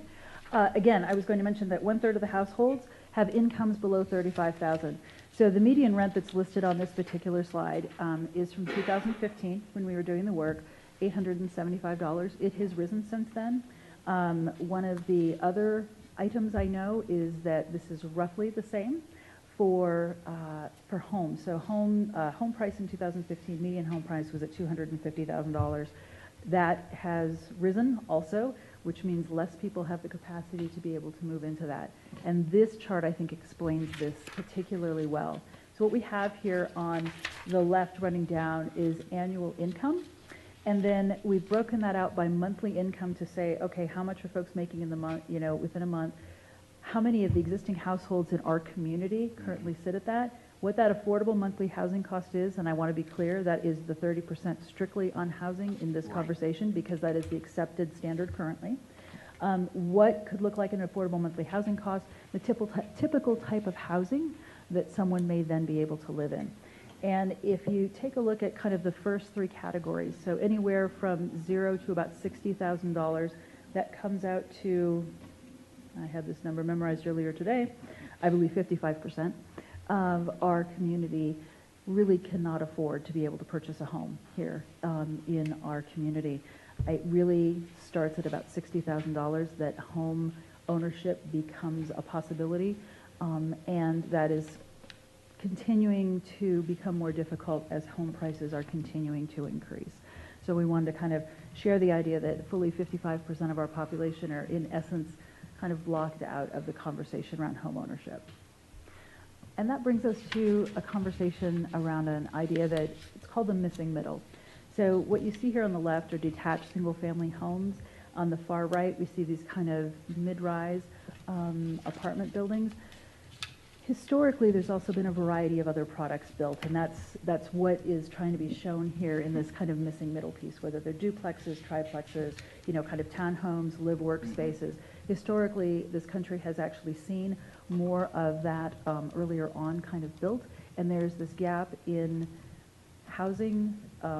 There's a gap in the market in terms of this type of housing that could speak to not only affordability pieces, but also preferences that we're going to see in the future, and potentially provide opportunities for people to be able to live and work without necessarily having to have a car, having to choose that. So this particular graphic, this diagram, talks a little bit about what one scenario is in terms of homes, or in terms of housing. What we know is that housing needs change over a person's lifetime. Those home ownership rates kind of increase and decrease. And so this is kind of the standard how things have been thought of historically, I think. And I would say historically, probably from the 50s, what this could potentially look like. What we're finding is that there is now more and more conversation, both with the aging of the baby boomers, in addition to the rise of the millennials, and they are the largest generation that our country has seen, and their preferences around how they might want to live. And what we have up in front of you currently is the National Community Preference Survey that was from the National Association of Realtors. And what we're really trying to identify here is that we're seeing some shifts. So this idea of, wanting a house within walking distance to shopping or work, easy to be able to walk to a variety of businesses. We are now seeing that the numbers in terms of preferences are starting to be higher on that side than previously had been seen, just in terms of kind of a more suburban type development. Okay, so let's talk a little bit about demographic changes. Again, I mentioned the baby boomers and the aging of the baby boomers. We predict a couple things. They probably aren't going to be a surprise to anybody. Probably more one-person households as this continues to move, as the aging continues to happen. Probably a reduction in home ownership rates in addition to incomes. And we see the exact opposite, where the millennials start to age and start to be able to potentially be able to afford to purchase a home as they form families. We see their size of households potentially increasing. Okay, so usually there's two of us doing this. You'll have to excuse me, I take a breath here. So, population growth. We wanted to take a look at what the potential demand will be in our future. And the way to do that is to really talk about population growth for our area. So we do something over at the Regional Planning Agency called the Consensus Forecast. We do this every 2 years. It's been done since 2008, and then there was an original one in 2003. So we've got some data around that. What you see in front of you is this conversation around population growth, and then on the left-hand side. And that rate for the past 15 years looked like about 2.3% growth. The forecast is less. The forecast really looks like a 1.5%. I can tell you that these are numbers from the 2014 consensus forecast. That's what was available when we were working on this. We've just published the 2016 consensus forecast, and the number has decreased from 128,000 to just a little over 100,000 a year. So we're still talking about roughly 6,000 new people a year on an average basis. Again, this is a 20-year time frame that we're talking about. So to be able to understand the amount of housing units that might be needed, you can see in front of you the calculation that we do. So to convert to housing units, we do something pretty simple, which is divide by the census person per household multiplier, right? And here in our community, it's about 2.54%. And we also need to account for the vacancy rate. At the time, the ACS was identifying the vacancy rate, and that was 2013. That was the most recent was available, around 11%. The most recent that we've seen is about 6%. So what that really means is everything that we've described previously in terms of housing units not being available, there's just less available. And that's on total, not, vacancy rates. I usually hear about apartments or this. That's a total. You're talking of the total. Yes. Right. Yes. So that's how we get to the idea that we project that we'll need 50,600 new housing units by 2035. One of the things we like to talk about is that predicting the future is hard. Some may say impossible. But what's important is to try and to really say, okay, whether we get that growth at 2030 or we get it at 2040, that number is coming, right? And this is designed to help us understand and prepare for what could potentially be coming. Okay, so to talk about how the pattern of development might look for those 50,600 new units, we developed two scenarios. The first one is called our classic scenario, and that's really based on the spatial pattern of home building since 2000. What we did was build a model in our shop that allowed us to do predictions across that spatially through GIS, or Geographic Information System. What you'll see is that more development continues to be on the fringe of the community. There's very little redevelopment contemplated in this because very little happened in that 14 or 15-year period. And again, the housing type mix, so what's the mix of those 5 types of units that we talked about previously? It's based on those historic averages. And that's contrasted with something that we're calling the McCarran scenario. And the reason we're talking about that is because this is slightly more compact growth. And what that really means is that we work to put 25% of that projected growth within the McCarran ring, to project that. What that sounds like is about 200 units a year over the 20-year horizon. So 25% within the McCarran ring, 25% of that 50,600. We also talked about increasing development. This is built into the model on currently built parcels. And we also varied the housing type mix a little bit to increase the density, partly because we did put more into the McCarran ring that was necessary to be able to make that happen. So we want to talk about what the mix, the type mix, as I just alluded to, looks like between the classic scenario and the McCarran scenario. And what you can see, again, our big light blue column, our moderate density single family, is about 51% in our classic scenario. It jumps down to about 42% under the McCarran scenario. And you see some rising in the categories around high density single family and moderate density multifamily. So there's kind of a shift of the type of units that's described within this. Okay, so this is how we talk about where this type of development may be located. So what's in front of you right now is a map of classic scenario, our first scenario, of those new dwelling units. I want to be clear that each of these little dots is actually a 40-acre kind of bin, or it's not parcel, it's parcel-based, but it's not shown parcel by parcel basis. So this is a kind of a 40-acre bin, and what you can see is that, so these kind of blue colors, this darker blue color, that's about a 1/40 out there on the fringe. And if you look at, say, the red color, which you kind of see in a little bit closer, a little bit up higher, what you'll see is that those are about 100 units per 40 acres. So there's kind of that, almost a heat map between them. So you'll see some development, more development kind of around the fringe. When we move to the McCarran scenario, you'll see that some of that shifts. More of that development moves into the center. You start to see more of the red dots. You see kind of less of the blue. And the way to show this particularly effectively is to go back and forth. So, back and forth, classic, McCarran, classic, McCarran, right? We are high tech over at our shop. I know. So, so you can see, again, some of these differences. There's less kind of around the fringe and kind of more in the middle of the community. Now we'd like to talk about how we evaluated those two particular scenarios. The first way we did this was something called a market-based analysis. In the consultant that we were working with, kind of at the last minute, but it was pretty exciting to have happen, brought someone on board who had built a model that basically allows you to take a look at every single parcel and kind of what it's zoned, and to build different, build scenarios where you build different types of units on it. What really happened is that every vacant parcel that we talked about, we ran over 360,000 pro formas to actually determine what would make money today, because we wanted to test this from the market perspective. And what this slide is telling you is that this is what could be built today and make money, right? It's roughly 22,400, I think, units could be built today and make money according to the model. The way we built the model included local housing rents, housing costs, in addition to local construction costs.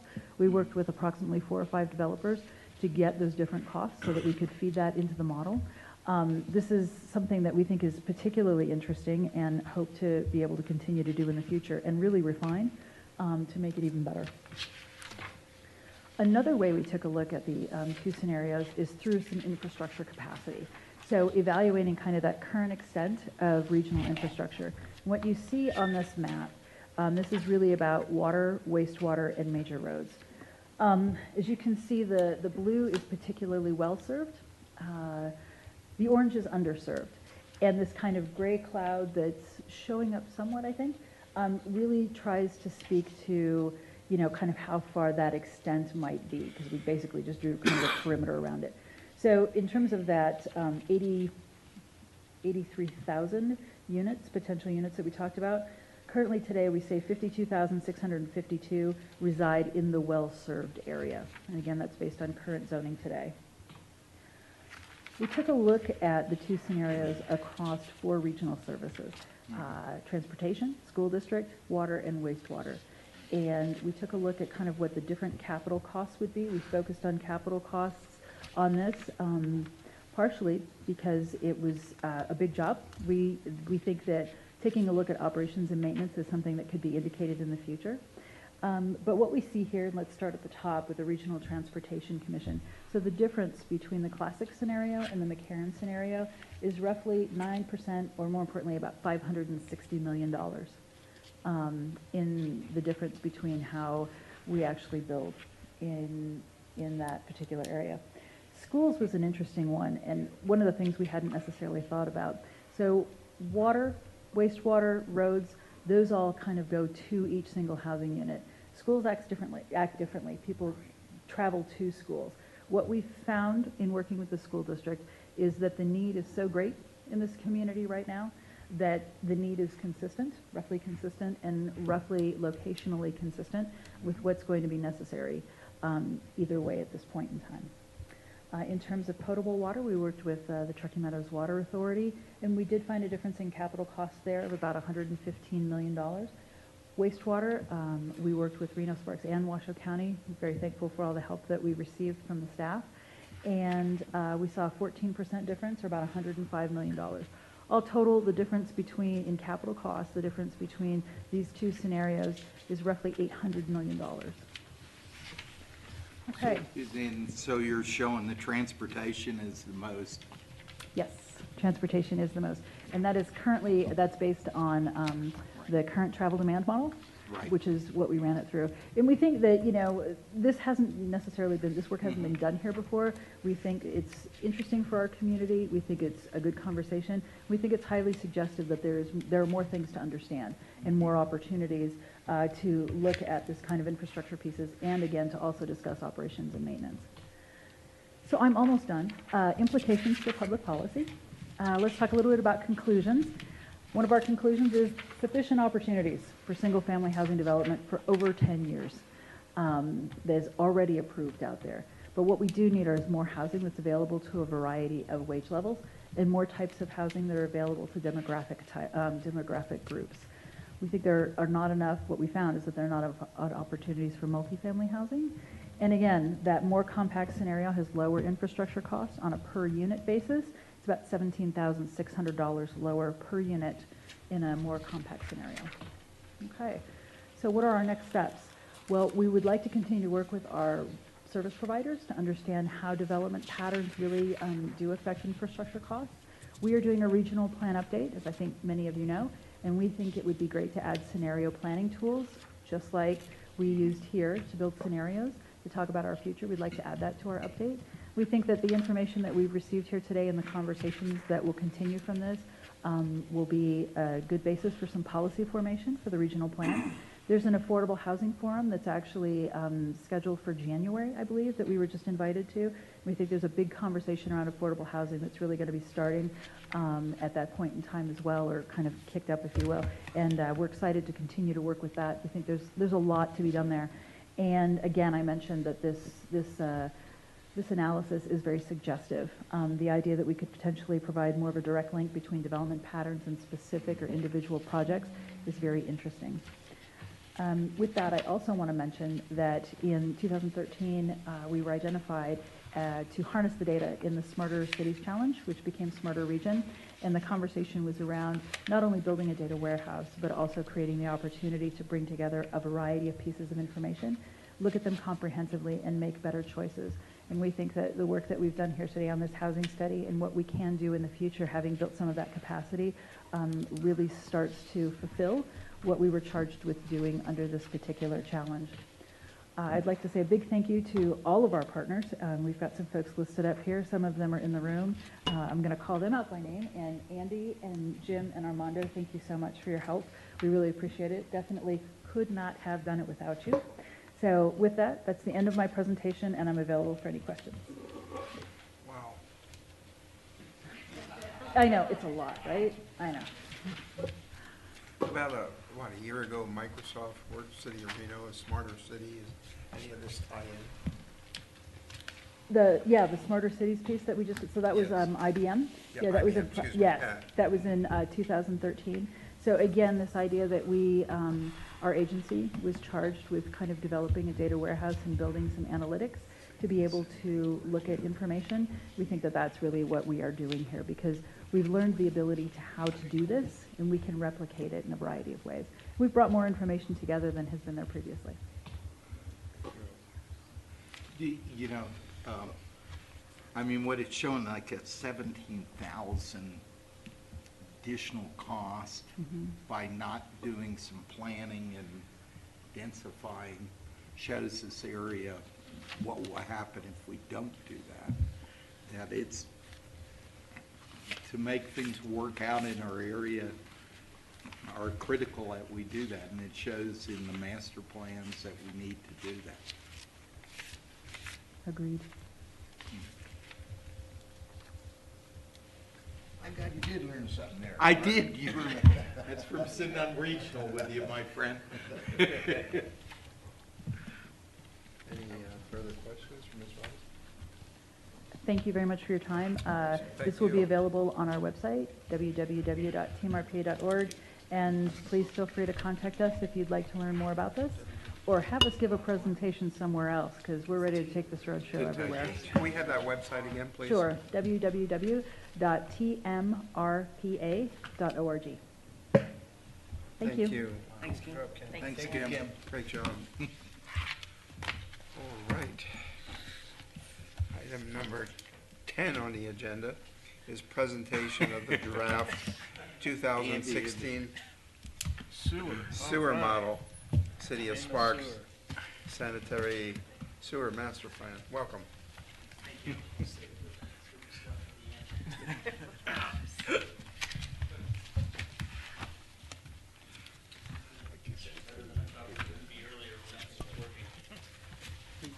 evening. My name is Ian Hummel, Utility Manager for the City of Sparks. Excited to present the plan, or our sewer model update to you, Mr. Chairman and members of the Commission. This is a $400,000 project that we began in April of 2015 with our consultant, Atkins Engineering. Took us a little over a year to really work through all the data and such that was available to do an update. Last time we did an update was in 2005. So it'd been right at about a decade, and over that time, with everything, computers and such, the technology has grown leaps and bounds with what we're able to do from a modeling standpoint, as well as the data that we had, both with our GIS database and water records, things like that. So the 2005 model I mentioned, at that time we had about 30,000 parcels in the city of Sparks. We condensed those down into 46 basins, so to speak, followed the RTC's traffic analysis zones. So they really didn't follow the parcels at all. There's X number of residents and X number of employees in each of those zones. Okay, that produces this amount of sewage, goes to this manhole on the backbone of our system. How does it look? So we wanted a new model, since with all the technology and such that I mentioned, improvements, we wanted something to be more of a living model. Wanted to be able to integrate our expansive GIS database and all the other data sources that are out there, be able to incorporate current wastewater generation rates. Wanted it to be dynamic, be able to land use changes. You know, it's a look in time, but if somebody comes in and wants to do a rezone, for example, be able to plug that into the model. So it needed to be able to be parcel based as well, so we could see that. And we wanted to tell us our current status of our system. Do we have adequate capacity? Do we need more? As well as a build out. So we wanted it to be able to answer questions, any proposed development changes and related impacts, and then if development patterns changed, be able to incorporate that into the model ongoing to see what that impact was moving forward. And ultimately, any impacts that were there, if they resulted in projects, that was going to drive our capital improvements plan. One of the big inputs to our model is our sewage generation rates, or our flows that go into it. We have 11 land use categories in the model: residential, multifamily, commercial, industrial, things like that. So in order to determine what flow rates would be applicable to each of those land uses, we did a flow metering program in the summer of 2015. Put in 10 temporary meters for a couple of weeks. We also partner with Reno.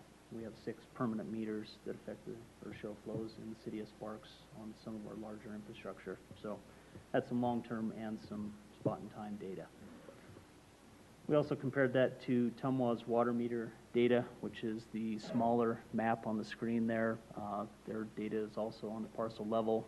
It shows out there each of their meters. They're able to see what each of those parcels does, and as far as water usage. So we were able to compare that data to our sewer generation from our metering and do further calibration. And that allowed us to really tighten our flow assumptions in the model, as well as to be able to provide that input to those land uses. And for certain uses, we found ones that, the average is, say, 500 gallons per day per acre, and one type of use under that category. Hospitals was one where a large hospital like Northern Nevada Medical Center was 4 times that flow rate, but it fell into the same category. So if we have something like that, we can capture it. So from that, we built our existing system into the model. We have about 350 miles of pipeline in the city of Sparks, ranging from 3 inches all the way up to 60 inches in diameter. We just decided to use about 65% of that, or about 215 miles within essentially the McCarran-Rig urban core of Sparks. We modeled all the way down to our smallest gravity lines, 8-inch in diameter, so that we could capture if somebody wanted to come in and, say, buy up a block of houses and redevelop that into apartments. We'd be able to see that impact on our smallest infrastructure.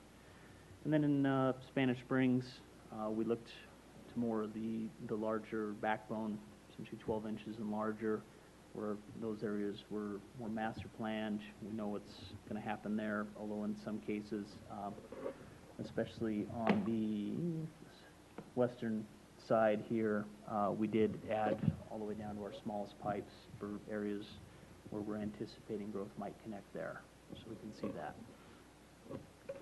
We also input land use data.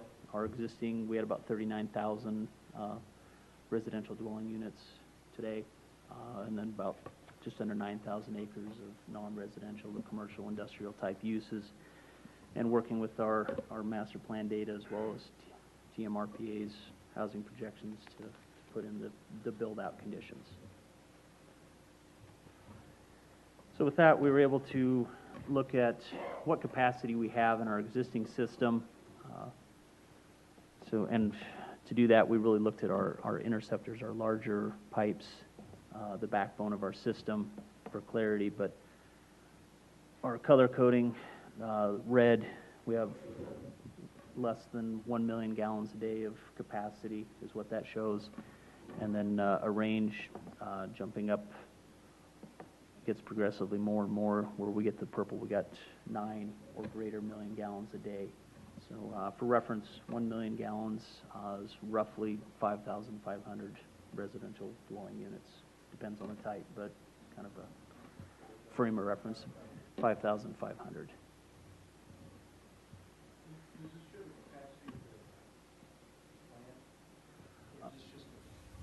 Yeah, the purpose and scope of this study was the capacity of our pipes, of that conveyance system to get it to the plant. And I will discuss the plant itself more towards the end. That's some more detail to share. So with that, we have a model that we can now make land use changes. This map on the right, areas in gray is everything that is existing in the city that's currently built. And then the various colors are the build-out land uses in the model. So we can be able to make changes to those if desired down to the parcel level to be able to update zoning. We're also able to adjust as development occurs, and once it has occurred, we can check this in 2 years, say as the consensus forecast is redone, and be able to load what was built between now and then to confirm were those assumptions correct? Did we actually build 100 units in that subdivision, or was it 80? What type of commercial? So you're continue as we're building and subdivision comes in. Yeah. Then you can recalibrate or make some adjustments. Exactly. To actual on ones. Yeah, we really wanted to make sure it was sustainable to keep up. Nice.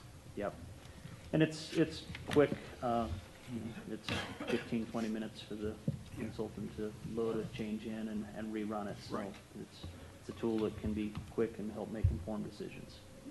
That's up and running right now. Yeah, the consultant is running it right now. The goal is ultimately we'll bring it in-house and be able to run it ourselves. Okay. Yeah.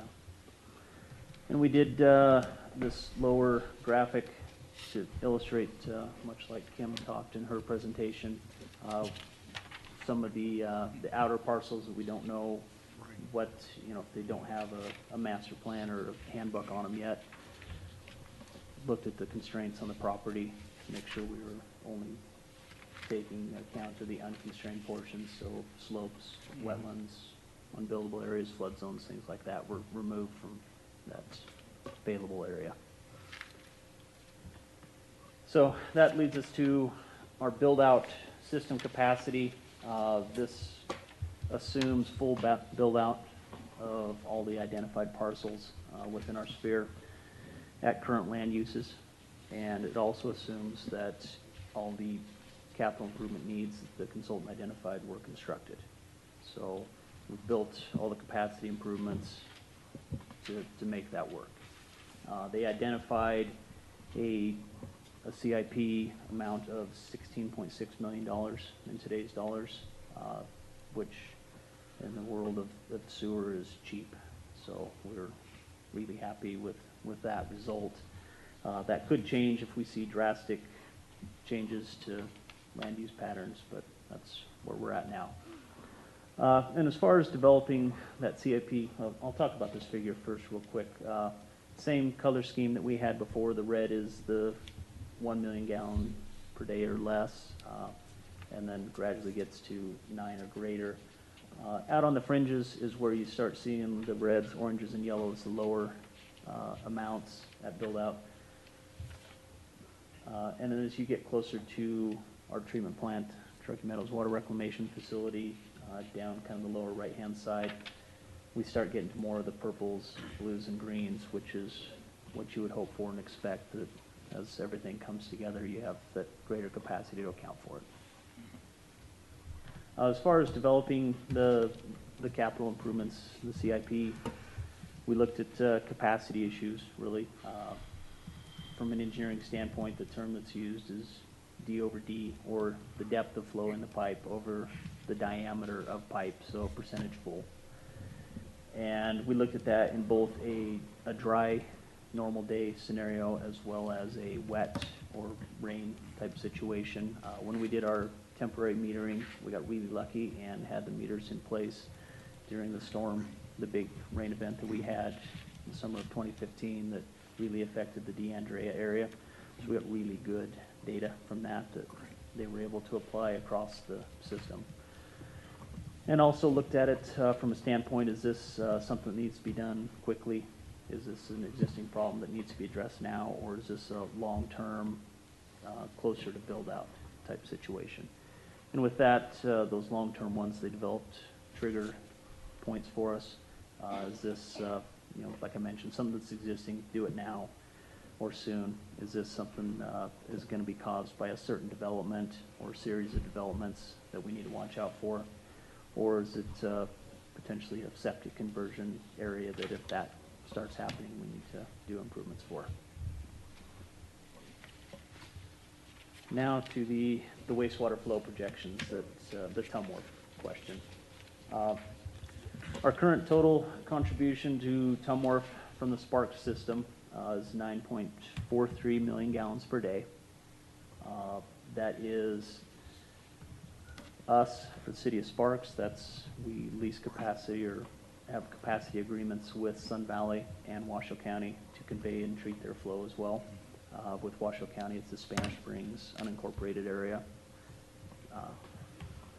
Our share of Truckee Meadows Water Reclamation Facility capacity is 14.58 million gallons per day. We own 31.35% of that facility with the city of Reno and share with it. The capacity agreements that I mentioned, Washoe County, currently in Spanish Springs, they're at 0.63 million gallons per day. Per that agreement, in a build-out condition, they can go to 2.29 million gallons per day. So for the build-out, we plugged that into the model. Their analysis was a little bit less, but we felt it prudent to be worst case. And then Sun Valley, they're currently just under 1 million gallons a day of contribution. Our agreement with them allows up to 2.1, so we use that number in the build-out condition as well. We estimate at the end of the consensus forecast period, or 20 years out, the contribution from the Sparks system will be at or below 13 million gallons a day, so I'm still within our share capacity. However, in the build-out condition, we're estimating, or the model estimates 16.35 million gallons a day.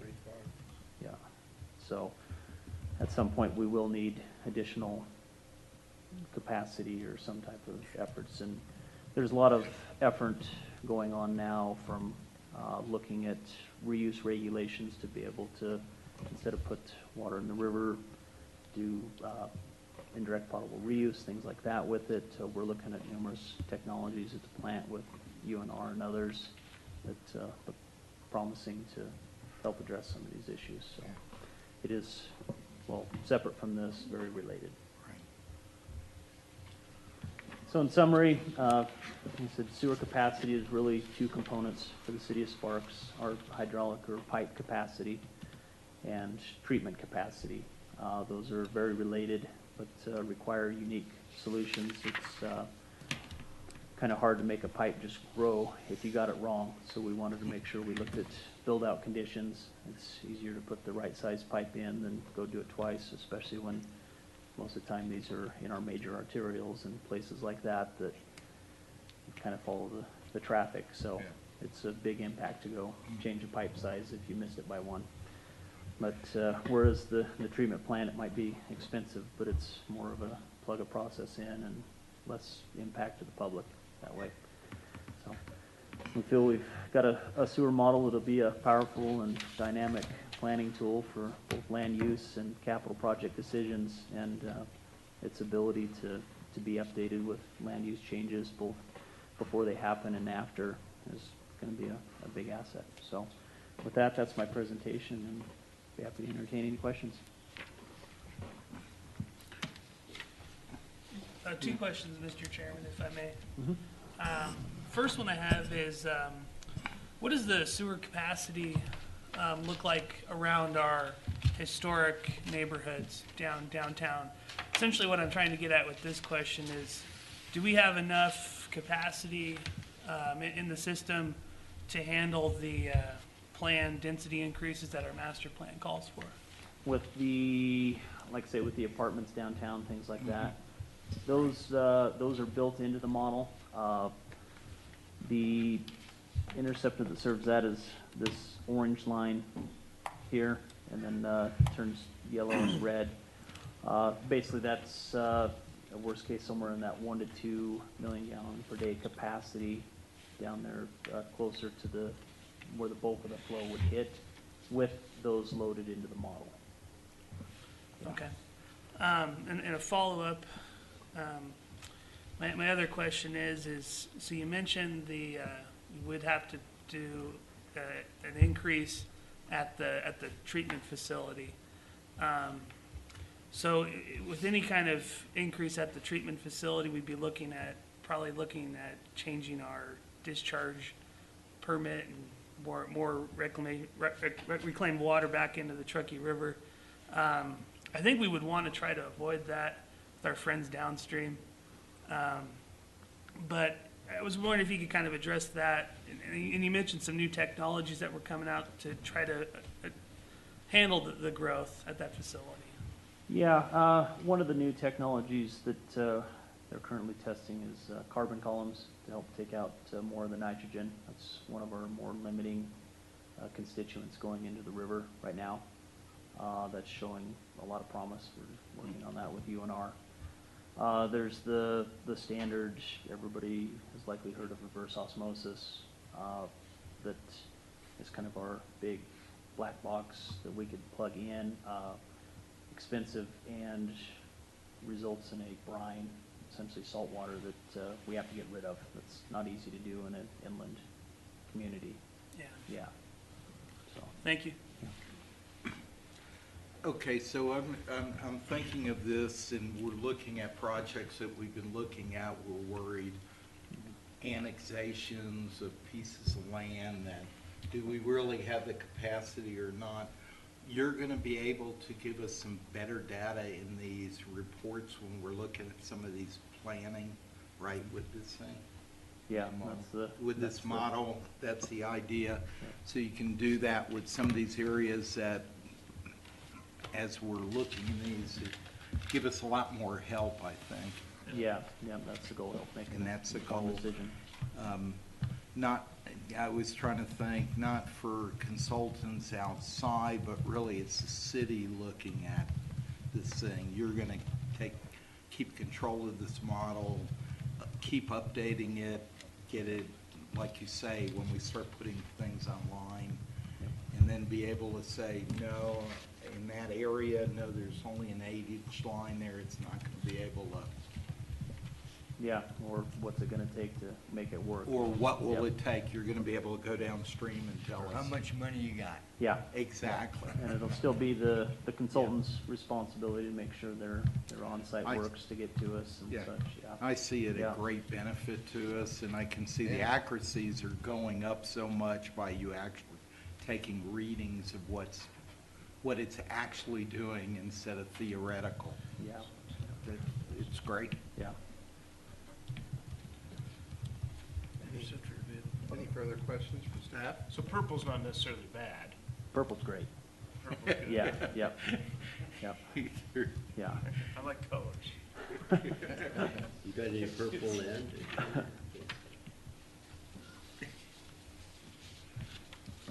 Any further questions?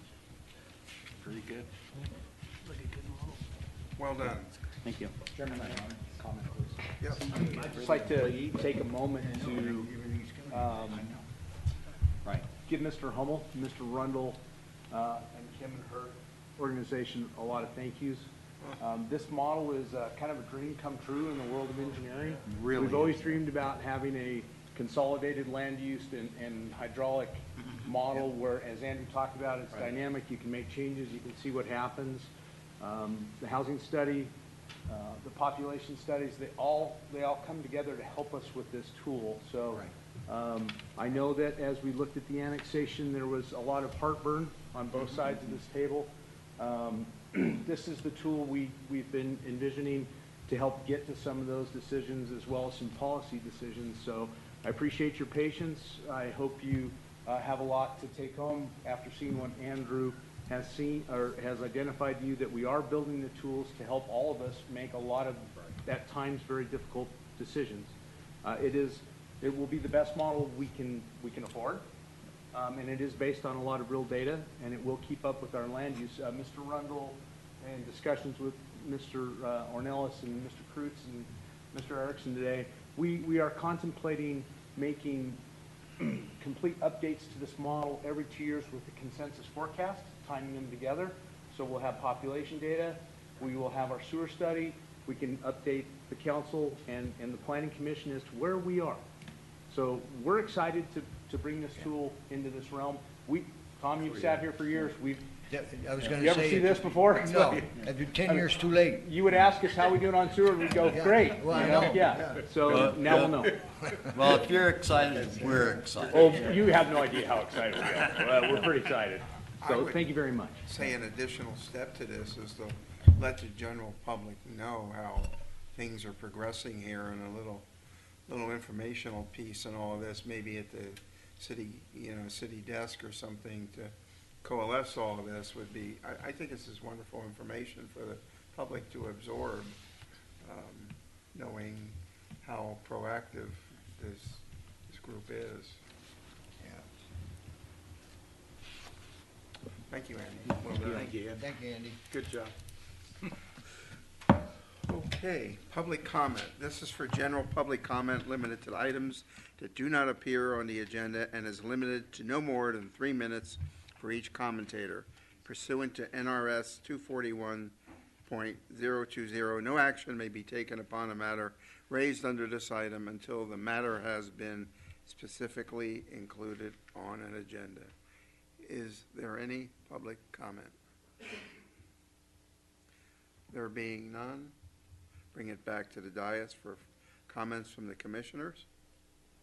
One quick one, Mr. Chair. I know it's late, but Mayor Armstrong always said always end the meeting on a high note. So my understanding that the comprehensive plan got approved last month. I just wanted to, for the record, thank staff for all their hard work and congratulate them on that important document being passed. I certainly look forward to working with everyone on implementing that plan's vision, so kudos to staff. Call for adjournment. All in favor? Any opposed?